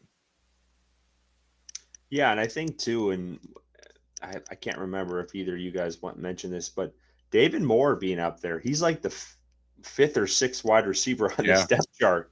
And I know folks are, it seemed like from the fan base, he was the teetering the seventh. Are they going to cut him? Is he going to be the cut? And Jimmy Horn is the sixth out of that whole group. But the guy continues to make plays. Canales loves him. He knows his playbook inside and out. I would assume is a leader in that wide receiver room. It's interesting. It's something to keep an eye on as we move forward here with this room. Hunter Renfrow, you mentioned the injury. Hopefully he's back. But, all accounts just seem like he's going to make this roster. And then unless something drastic happens, I would be shocked at this point. Ricky mentioned it. Trevor Etienne already being ahead of Blackshear. I'm not surprised because I don't think Blackshear had more than like 10 snaps at that spot in regular season a year ago. But we'll talk about that special teams. Etienne did get some looks. I will say that. I know me and Bryson were talking about him a couple times during FanFest that he did get some looks in the backfield. But I also saw some other guys, and that was one of my knocks, I think, with FanFest is, and I get it, you're trying to see what you got on the back end, but some of these guys, 39, I didn't know who the hell he was. I'm like, why is this guy? He was in there a shit ton. I'm like, I don't care about 39. I want to see the rookie you guys just drafted. So that was kind of my gripe too with some of that, but I get it. You're trying to see what you got in the back end. Ricky, any of these guys, I know we talked about a few of these guys on the offensive line, but any of these guys they brought in undrafted free agents, you think any of them would somehow be signed, or you think, the 1 and 2s of each position is probably the lock and any of those guys behind them? Or do you think one of these guys who are undrafted could possibly sneak in as a signing? I think Luke Kandra is your best opportunity, and it's positional versatility, right? Can play, if you needed to, you could probably play right tackle even. But both guard positions and center, I think Luke Kandra can operate. And when you're talking about a guy like Austin Corbett, who's dealt with injury over the past couple of years, maybe you try to sneak him onto your 53. I also think that you could probably stash him away on a practice squad somewhere. It's going to depend on how other teams view him too. But for the skill positions, these other guys, look, I love Bryson Tremaine, and Bryson talked about him earlier. I love what I have seen and heard about Bryson Tremaine. He's just in the absolute wrong room to be a fringe player this year. It's crazy, man. Like, I think any other year, they tried to find a way to keep Michael Strahan and Amir Smith-Marset for crying out loud. Like, any other year, Bryson Tremaine might be fighting for wide receiver 2 or 3 on this team. By the way, he kind of looks like a tight end. Maybe he can make that transition to tight end. Maybe. And I think that he's a very willing special teamer. You know what I mean? The thing that you love about him is that he plays to his size. He's a red zone threat by being 6'4", almost 6'5". That's how he plays. He plays like a big receiver, and you like to see that. It's one of the things that's so enthralling about T-Mac is that he plays like he's a big receiver too, but he also has the skill set of a little bit of a more agile, fluid kind of guy. But no, the rest of them, if you want my honest opinion, there's too much depth. I can't believe I'm saying that. Like, slap me across the face for saying this. But there is too much depth on the offensive unit to look at these undrafted free agents like a Jacoby George, like a Kobe Hudson. And I know fans like them, but you're going to take one of them over Jimmy Horn? You're going to take one of them over Hunter Renfrow or Adam Thielen? Like, we're not even talking about David Moore. We're just talking about one of those guys. And David Moore's a better special team player than both of them. So, yeah, I don't know, man. I don't see a path. Luke Kandra is the only one, and I think he is the darkest of horses.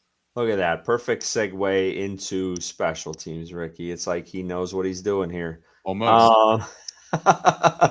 Let's get to it. All right. So special teams. Matthew Wright, Bryson mentioned it before. He's listed as the number one kicker right now for this team. J.J. Jansen, the long timer, obviously at long snapper. And then we got Sam Martin. No surprise there. The kick returner and the return spots is honestly what I'm most shocked about, because I honestly think Blackshear is a little bit overrated based off of stats. If you're gonna go that route with returner wise, I think he got a lot of looks at those spots because teams were scoring a lot on us, so he got a lot of opportunities. I would prefer some of these other guys to kind of rise up the ranks personally, and I think Jimmy Horn is a little far back for my liking just based off of the speed element he has, and I don't think anyone in this group has that to offer. But gentlemen, thoughts on this room? Yeah, I think when I'm looking at the kick return, punt return, I like the guys listed at 2 in each spot as probably the main focus starters there at their position when we come week 1. I like Renfro at punt return. I think he's consistent with hands. A veteran at that position who's not going to muff punts, who's also not going to be a burner and take punt returns to the house, but probably gets you consistent 10 yards on a punt return when it's there. And then Dowdle being that backup running back who has the ability to, be shifty and get yards. We saw him last year as a 1,000-yard rusher. But I agree with you, Curtis. I think Jimmy Horn's probably going to have his name in that hat too, especially at kick return, being that the speedy type of receiver that he is. And then just to touch on kicker, like I have a couple of times tonight, but man, this is a legitimate competition. It really is. I have no idea who's going to win it, who's going to be our kicker week 1. I can't say I'm super confident in either guy either. I think this is a competition between 2 dudes that are trying to make a name for themselves, and Ryan Fitzgerald, who obviously undrafted rookie, and then Matthew Wright, who's kind of been a journeyman kicker in the NFL for a couple of years. So can't say I'm super confident in either, especially seeing Ryan Fitzgerald in person at FanFest. Unfortunately, wasn't the best showing. So hopefully these guys continue to progress and take steps forward. And, week 1, we do have a solid option there, but that kicking competition has gotten a lot more interesting as of late. So Mike K said something when the depth chart came out, and he said, I'm not too worried about that special teams depth chart, right? He was like, I wouldn't take that one too seriously. And as a joke, I said to him, I was like, you're not sold on that Jansen guy, huh? He's only been playing football for 42 years. And Mike K had a great response. He said, nah, he's throwing too many interceptions in camp, right? And if you don't know J.J. Jansen, that is his job to be like kind of the defensive scout quarterback, where his job is to throw interceptions. So kudos to Mike on that one. He nailed it. But I agree with him on the sentiment of I'm not looking at this too firmly and with too much value. Raheem Blackshear being one on both of these, that's where he's found himself the last couple of years. So I think that's just kind of like the incumbent, beat that guy out to get this position. Hunter Renfro, for me, I look at that and I say that's them almost kind of saying, hey, he does have some special teams value, right? Like, don't tell me that he's just going to take his roster spot because he's a slot receiver after Adam Thielen. Like, maybe he could be our punt returner if we need him to. Key word there for me is if we need him to. Bryson, I agree with you on that he's being sure-handed, but I don't know that I'm super into the idea of just wanting a guy that doesn't muff punts. Mm-hmm. I want a guy that can create and a guy that is threatening when he catches that punt. And I don't know that I can Erickson like we had a couple years ago. Well, and then you look at the other guys, because it's like David Moore. You could potentially say a very similar thing with him and Hunter Renfro, right? Like David Moore, he can catch the football. Like he can return punts. He's done it. And then he's over there at kick return too. And it's because, he did it last year too. Like you see him there in that 3 line, and it's sort of just like them saying, hey, he's done it and he can do it. The big interesting marks here, fellas, let's just be honest, are the bottom 2 rookies. That's the interest. That is the intrigue. That is the ceiling. Jimmy Horn Jr., I want him to be returning punts. because I think you drafted Jimmy Horn Jr. for one thing: explosive plays, speed, and can change the dynamic of a football game with one touch. Otherwise, what did you draft him for? It ain't because of the production, it ain't because of the size. You drafted him for his dynamic ability to change a football game by touching the football one time. If you're not going to be able to have him out there in 2 receiver sets, and if you're not going to run him out there over Adam Thielen or Hunter Renfrow or even Jalen Coker in the slot, and you're just going to generate touches, why don't you start with punt returns, right? He's done it. He has experience doing it. It's not like he's like incapable of it. Give him that chance. That's who I want to see returning punts. I don't know if it happens right away, but that's who I would like to see. Rico Dowdle, I'm intrigued by him as a kick returner. He's done it. He has a touchdown, having been a kick returner. But he's also your second string running back that, God forbid anything happened to Chuba, you need Rico. And I don't know if you guys remember the conversation we had about Rico when we signed him. Last year was his first year being healthy all season, like since being in college. And even in college, the year that he was the healthiest, he missed like 3 games. So this is a guy who has an extensive history of missing time. I'm not sure that I put him back there as a kick returner. If you're banking on him being a pivotal part of the offense. If you're not all that worried about that, then yeah, 100%, man. I think that's an intriguing thing. But Trevor Etienne would be the guy that I would like to see kind of hold that responsibility. I also still am not opposed to Xavier Legette being back there and returning kickoffs, man. If you want to know my honest kickoffs more so than punt returns, because kickoffs, he's going to have that runway to start gaining some speed. Let him get that full head of steam and dare somebody to try to get in his way. I mean, I don't know, man. Maybe that's just me like simply thinking, and maybe they don't want to risk that injury either. But what is more important, losing your wide receiver 3 or 4 or losing your running back 2, right? If you're just talking about the fear of injury. I'm looking for dynamic plays. I think that's how you get them is with those guys. Yeah, I'm on the longs of Ricky here. I think Jimmy Horn needs to be the punt returner. I'm tired of this. I don't think Blackshear adds any element of speed. I think he gives you 10 to 15 here and there. Hunter Renfrow, definitely sure hands. David Moore, definitely sure hands. Ain't going to give you much. Jimmy Horn adds that element where he could take one of the house at any time. So that's what I want out of that group. Yeah, I've seen he's had a muff here or there, but I'll take the chance on it. I want a guy who's electric in that spot, personally. Didn't Steve Smith return punts his rookie year? Yep. I mean, sometimes you got to carve out your role, man. Yeah. And I think that's it for him. As kick returner, I disagree a little bit. I don't want to see Legette. I don't want to see my star wideouts at that spot. I want to see Trevor Etienne, who I think is capable of doing it. I think that's where he carves out his role too. I think it's similar to Jimmy Horn. And I think he adds an element. He's the third running back, and I think he's capable at doing it. He's popped a couple off at Georgia as well. So I prefer those 2 guys there, and I know that's asking a lot out of a really young group on a special teams that is it's going to be a lot different this year. So it's asking a lot out of those 2. But if I had to zero in on 2 guys, those would be my 2, I think. I'm not a big Blackshear fan. I just haven't been. I don't know. I think he's a prime cut candidate if you ask me, but we'll see how things shake out. But if I had to pick, I think it would be those 2. Dowdle, I think, is interesting.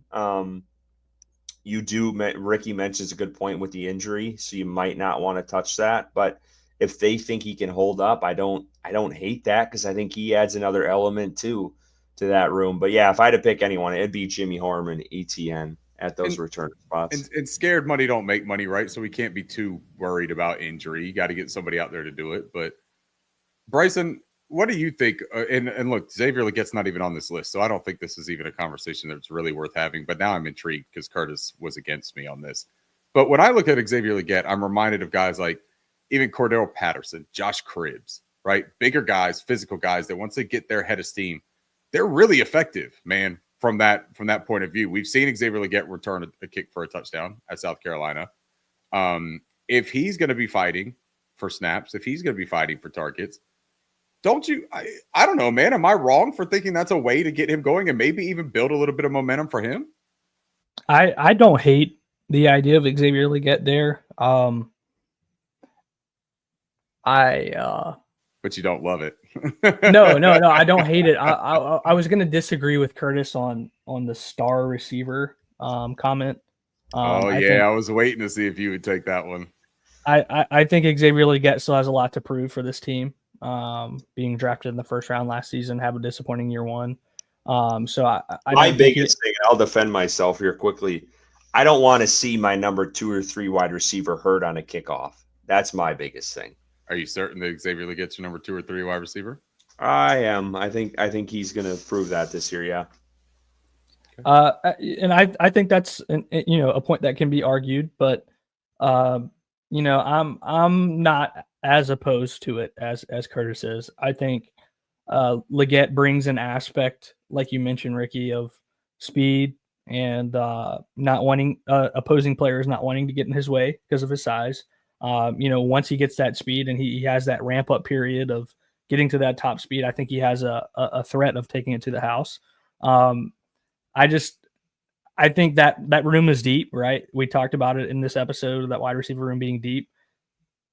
I don't know if the risk of him potentially getting injured on a kickoff return outweighs him participating in a kickoff return, quite honestly. So these other guys listed, Jimmy Horn's exciting because of the speed for sure. Trevor Etienne also has that experience, like Curtis mentioned, at Georgia. But if I'm lining these names up and I see Xavier Legette's name on that list, he's probably my number one most exciting prospect at that position.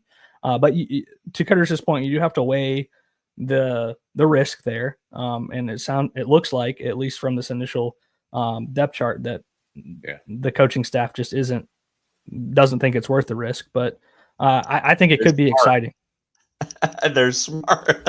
We're talking about a guy who was battled injuries already with the Panthers in League. Talk about how smart this coaching staff is because of the depth chart.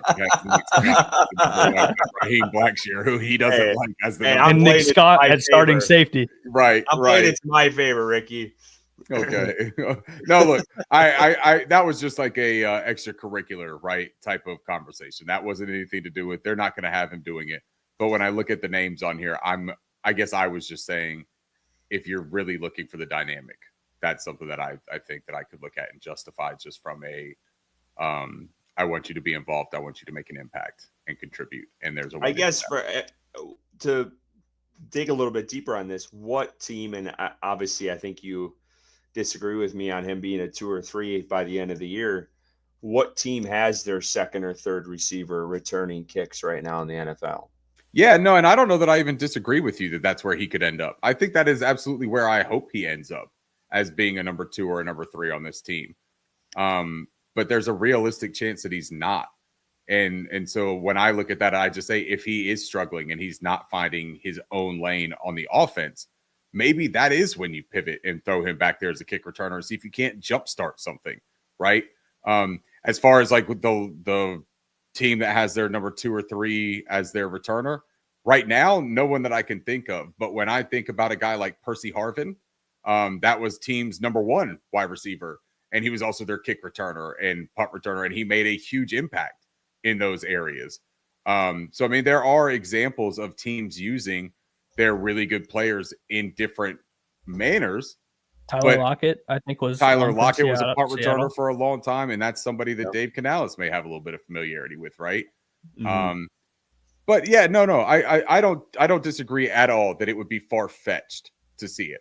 But sometimes, man, when you do something that somebody else isn't doing, if it makes sense and you have the ability to do it, you catch fire with it. Yeah, I don't know, man. Kick the can around a little bit, right? See if you can't figure something out before other people figure it out and start doing similar things. Like, there are just other players like Malachi Corley, right, for the Jets, may not even make their 53-man roster. If I was them, I'd have him returning kicks. He's the yak god. Well, look, I'm going to give you the ball, and then you do your yak thing with the ball. Like, go run with it. Like, make people miss, right? I simplify things sometimes, and I think that Xavier Legette, give him all that room. What is one of the main things about his scouting portfolio is he needs a runway to get up to that speed.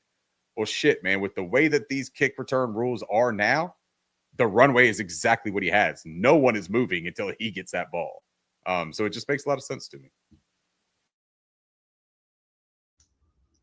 Well, I think that wraps up. If you guys, well, no, we got to talk about this game. Let's talk about this game quickly. My bad. Preseason coming up on Friday. Ricky talks about it. 8 to 12 plays for the starters. Guys, expectations for this game, whether you're talking about the offense, who are you looking forward to watching? So expectations for this team, and then who are you looking forward to kind of keying in on and seeing how they do in this matchup against Cleveland? And Bryson, we'll start with you. As far as expectations go in week 1 of the preseason, I wouldn't say that I have very many. Quite honestly, I know I differ from you guys in that aspect, but I would love for them to look competent, not have any of those, pre-snap penalties, the false starts, the delay of game, things like that. But also I have some personal understanding of where they're at in the season at this point. But I think as far as a player I'm keen in on, I'm really looking at Jimmy Horn. I think he's going to probably get some significant playing time, especially, being listed as the 6th or 7th receiver on the depth chart that we just covered. I think he's going to run a lot with Plummer. I don't know if Dalton's really going to have played that much in the preseason, but I think Horn's going to be involved at quite a high level, and I'm excited to see that. As far as the defense goes, do you guys know, is the same expectation for the offense going to be the same for the defense, 8 to 12 plays? Or when they asked the defender about that today, I believe it was Trayvon Merrick in his presser, and they said, has Dave spoke to you about, how much y'all are playing on Friday? He said he hadn't heard yet, but that they would do, whatever was asked of them, obviously.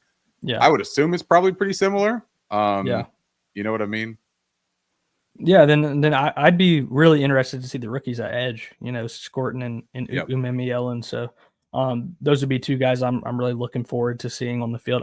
All rookies, but new to the team, right? And exciting from what we've seen so far in training camp. And then opposite side of the ball, opposite team, Shedeur Sanders is going to be playing. It sounds like quite a bit. It'll be cool to see him on the field. I'll be at the game with a couple of coworkers, so it'll be fun to watch that and see how the defense responds to, I think, is a pretty decent quarterback in Shedeur Sanders. So that'll be exciting to watch. Yeah, I'll go with you on those rookie edges. I think that's where my most intrigue comes from. Live fire, I think that, they're second string, so I don't anticipate seeing a ton of DJ Wanham and Pat Jones. But I do anticipate getting a healthy dose of these rookies, man. Like, why not let them play, right? You're not keeping these guys in bubble wrap all season just for them to be your second string players. I think you let them go out there. I think you let them play hard. Nick Scorton's coming off the injury, but he played in the practice today, which was in bad weather. If they were concerned about his durability, I doubt that you would have seen him in action today. And he did play. As long as he didn't suffer a setback, I would anticipate seeing him. I wonder how much they're going to play Trevin Wallace, man. Like, I know that he's the starter, and I know that room is thin, but I also really think that he would benefit from getting some significant reps in preseason and trying to figure out what needs to be ironed out in his game. Shaw Smith-Wade, I'm interested to see what he does, where they align him, how much they play him. And then Lathan Ransom for me, man. I've been huge on Lathan Ransom from the moment they drafted him, and I really want to see when they don't have a yield sign on everybody's jersey for Lathan Ransom. I want to see what person he destroys. Like, I just want to, because this dude is itching to break somebody. And I think that the first chance he gets, man, I think that he's going to lay the lumber, and I think he's going to try to lay stake to his claim as the starting safety as well with his play in the preseason.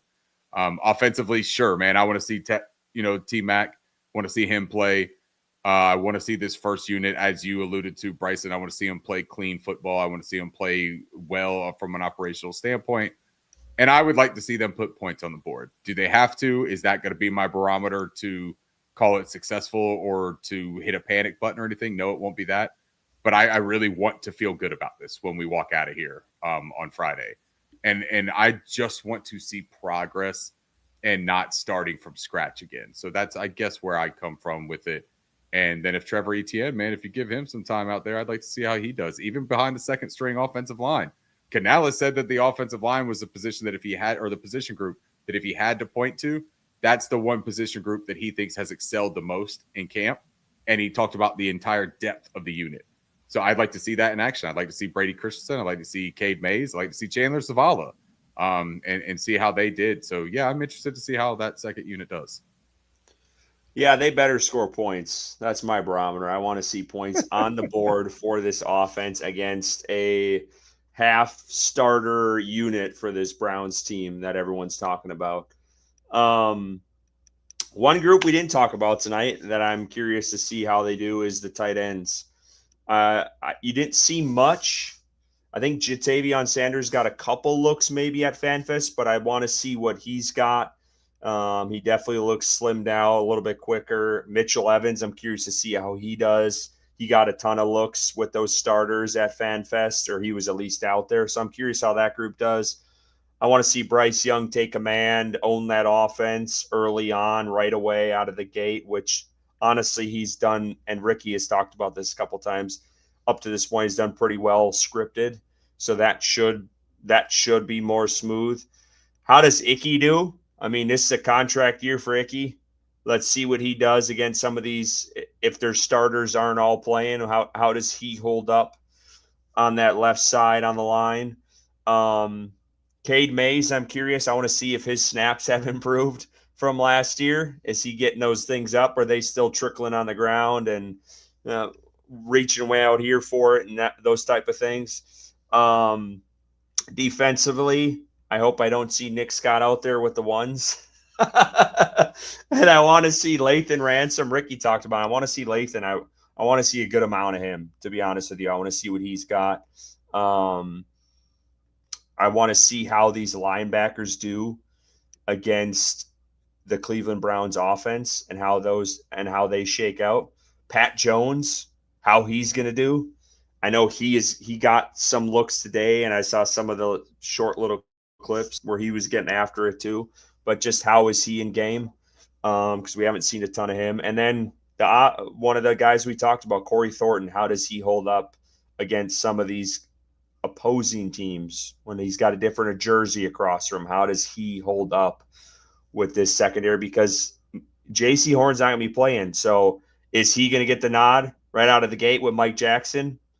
And then the guy that, everyone's been talking about, who's been, I would say that one of the training camp stars, at least across the board from all the reporters, is Shaw Smith-Wade. How is he going to do against opposing teams?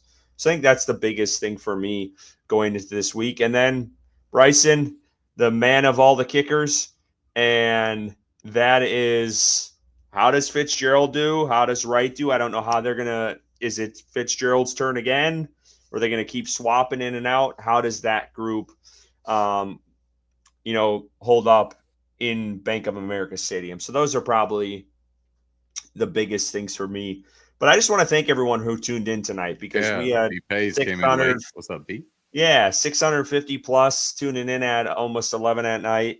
One of our better nights the last couple of weeks. So we appreciate every single one of you guys tuning in. Can we answer this last one tonight for our little send off here for elite drafters? Yes, we will. Elite drafters defense probably won't be top 20, right?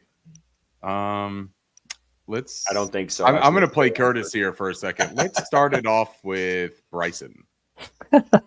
I'd say elite drafters, that's probably a pretty safe bet. If that's where the line's sitting on betting odds, Carolina Panthers being a top 20 defense, I'm taking the I guess it would be the over on that, and then outside maybe and being upwards of 25 to 32 in the league. Again, this was the worst defense in the NFL by a substantial margin last season. They've added pieces for sure, and getting Derek Brown back healthy is important, but they've got a lot of room to grow, and there's some youth on this defense, especially at that edge position and that safety room. I think we will see progress. Definitely going to be better than they were last year. Top 20, I think, is a stretch at this point. Yeah. Curtis, your thoughts? Yeah, I'm with Bryson on this one. From what I saw from FanFest, there was a couple plays where I got flashbacks of last season. I do think the run defense improves. It has to. I mean, it can't get any worse. It can't get any worse across the board. It really can't historically. So and they added a bunch of pieces and they added draft picks, but top 20 is way too rich for my blood. I'm thinking like 23 to 28 is probably a good range within there if I had to put money on it. But yeah, I mean, the depth here is still not great. And until they improve that, the depth and the back end of that, I think you're going to see some of the similar issues you did last year. Yep, I'll echo what both of them say, elite drafters. Football is a game where people get hurt quite often, and you rely on your reserves to take care of business while they are hurt. And our reserves, I don't know, are where most fans would want them to be currently. I do have faith that some of the guys that we need to take steps are going to take steps, at least in the starting roles, that they're going to do well. I think that the rookies will develop over time throughout the season. But I'm a little bit nervous about the secondary still. I'm a little bit nervous about the corner position. You're a JC Horn injury away from catastrophe, if you want my honest opinion. I think that the safeties will figure it out more than people are giving them credit for. But the linebackers and the corners, I think you could see a world of hurt if one of them goes down, one of the prominent ones go down. So yeah, I'd fall in that probably top 25, maybe 24 range.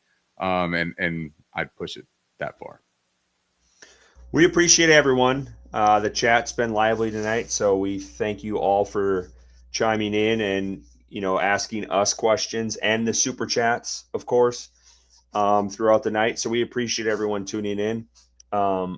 Again, Friday night can't come soon enough for all of us to actually get some live action with this team.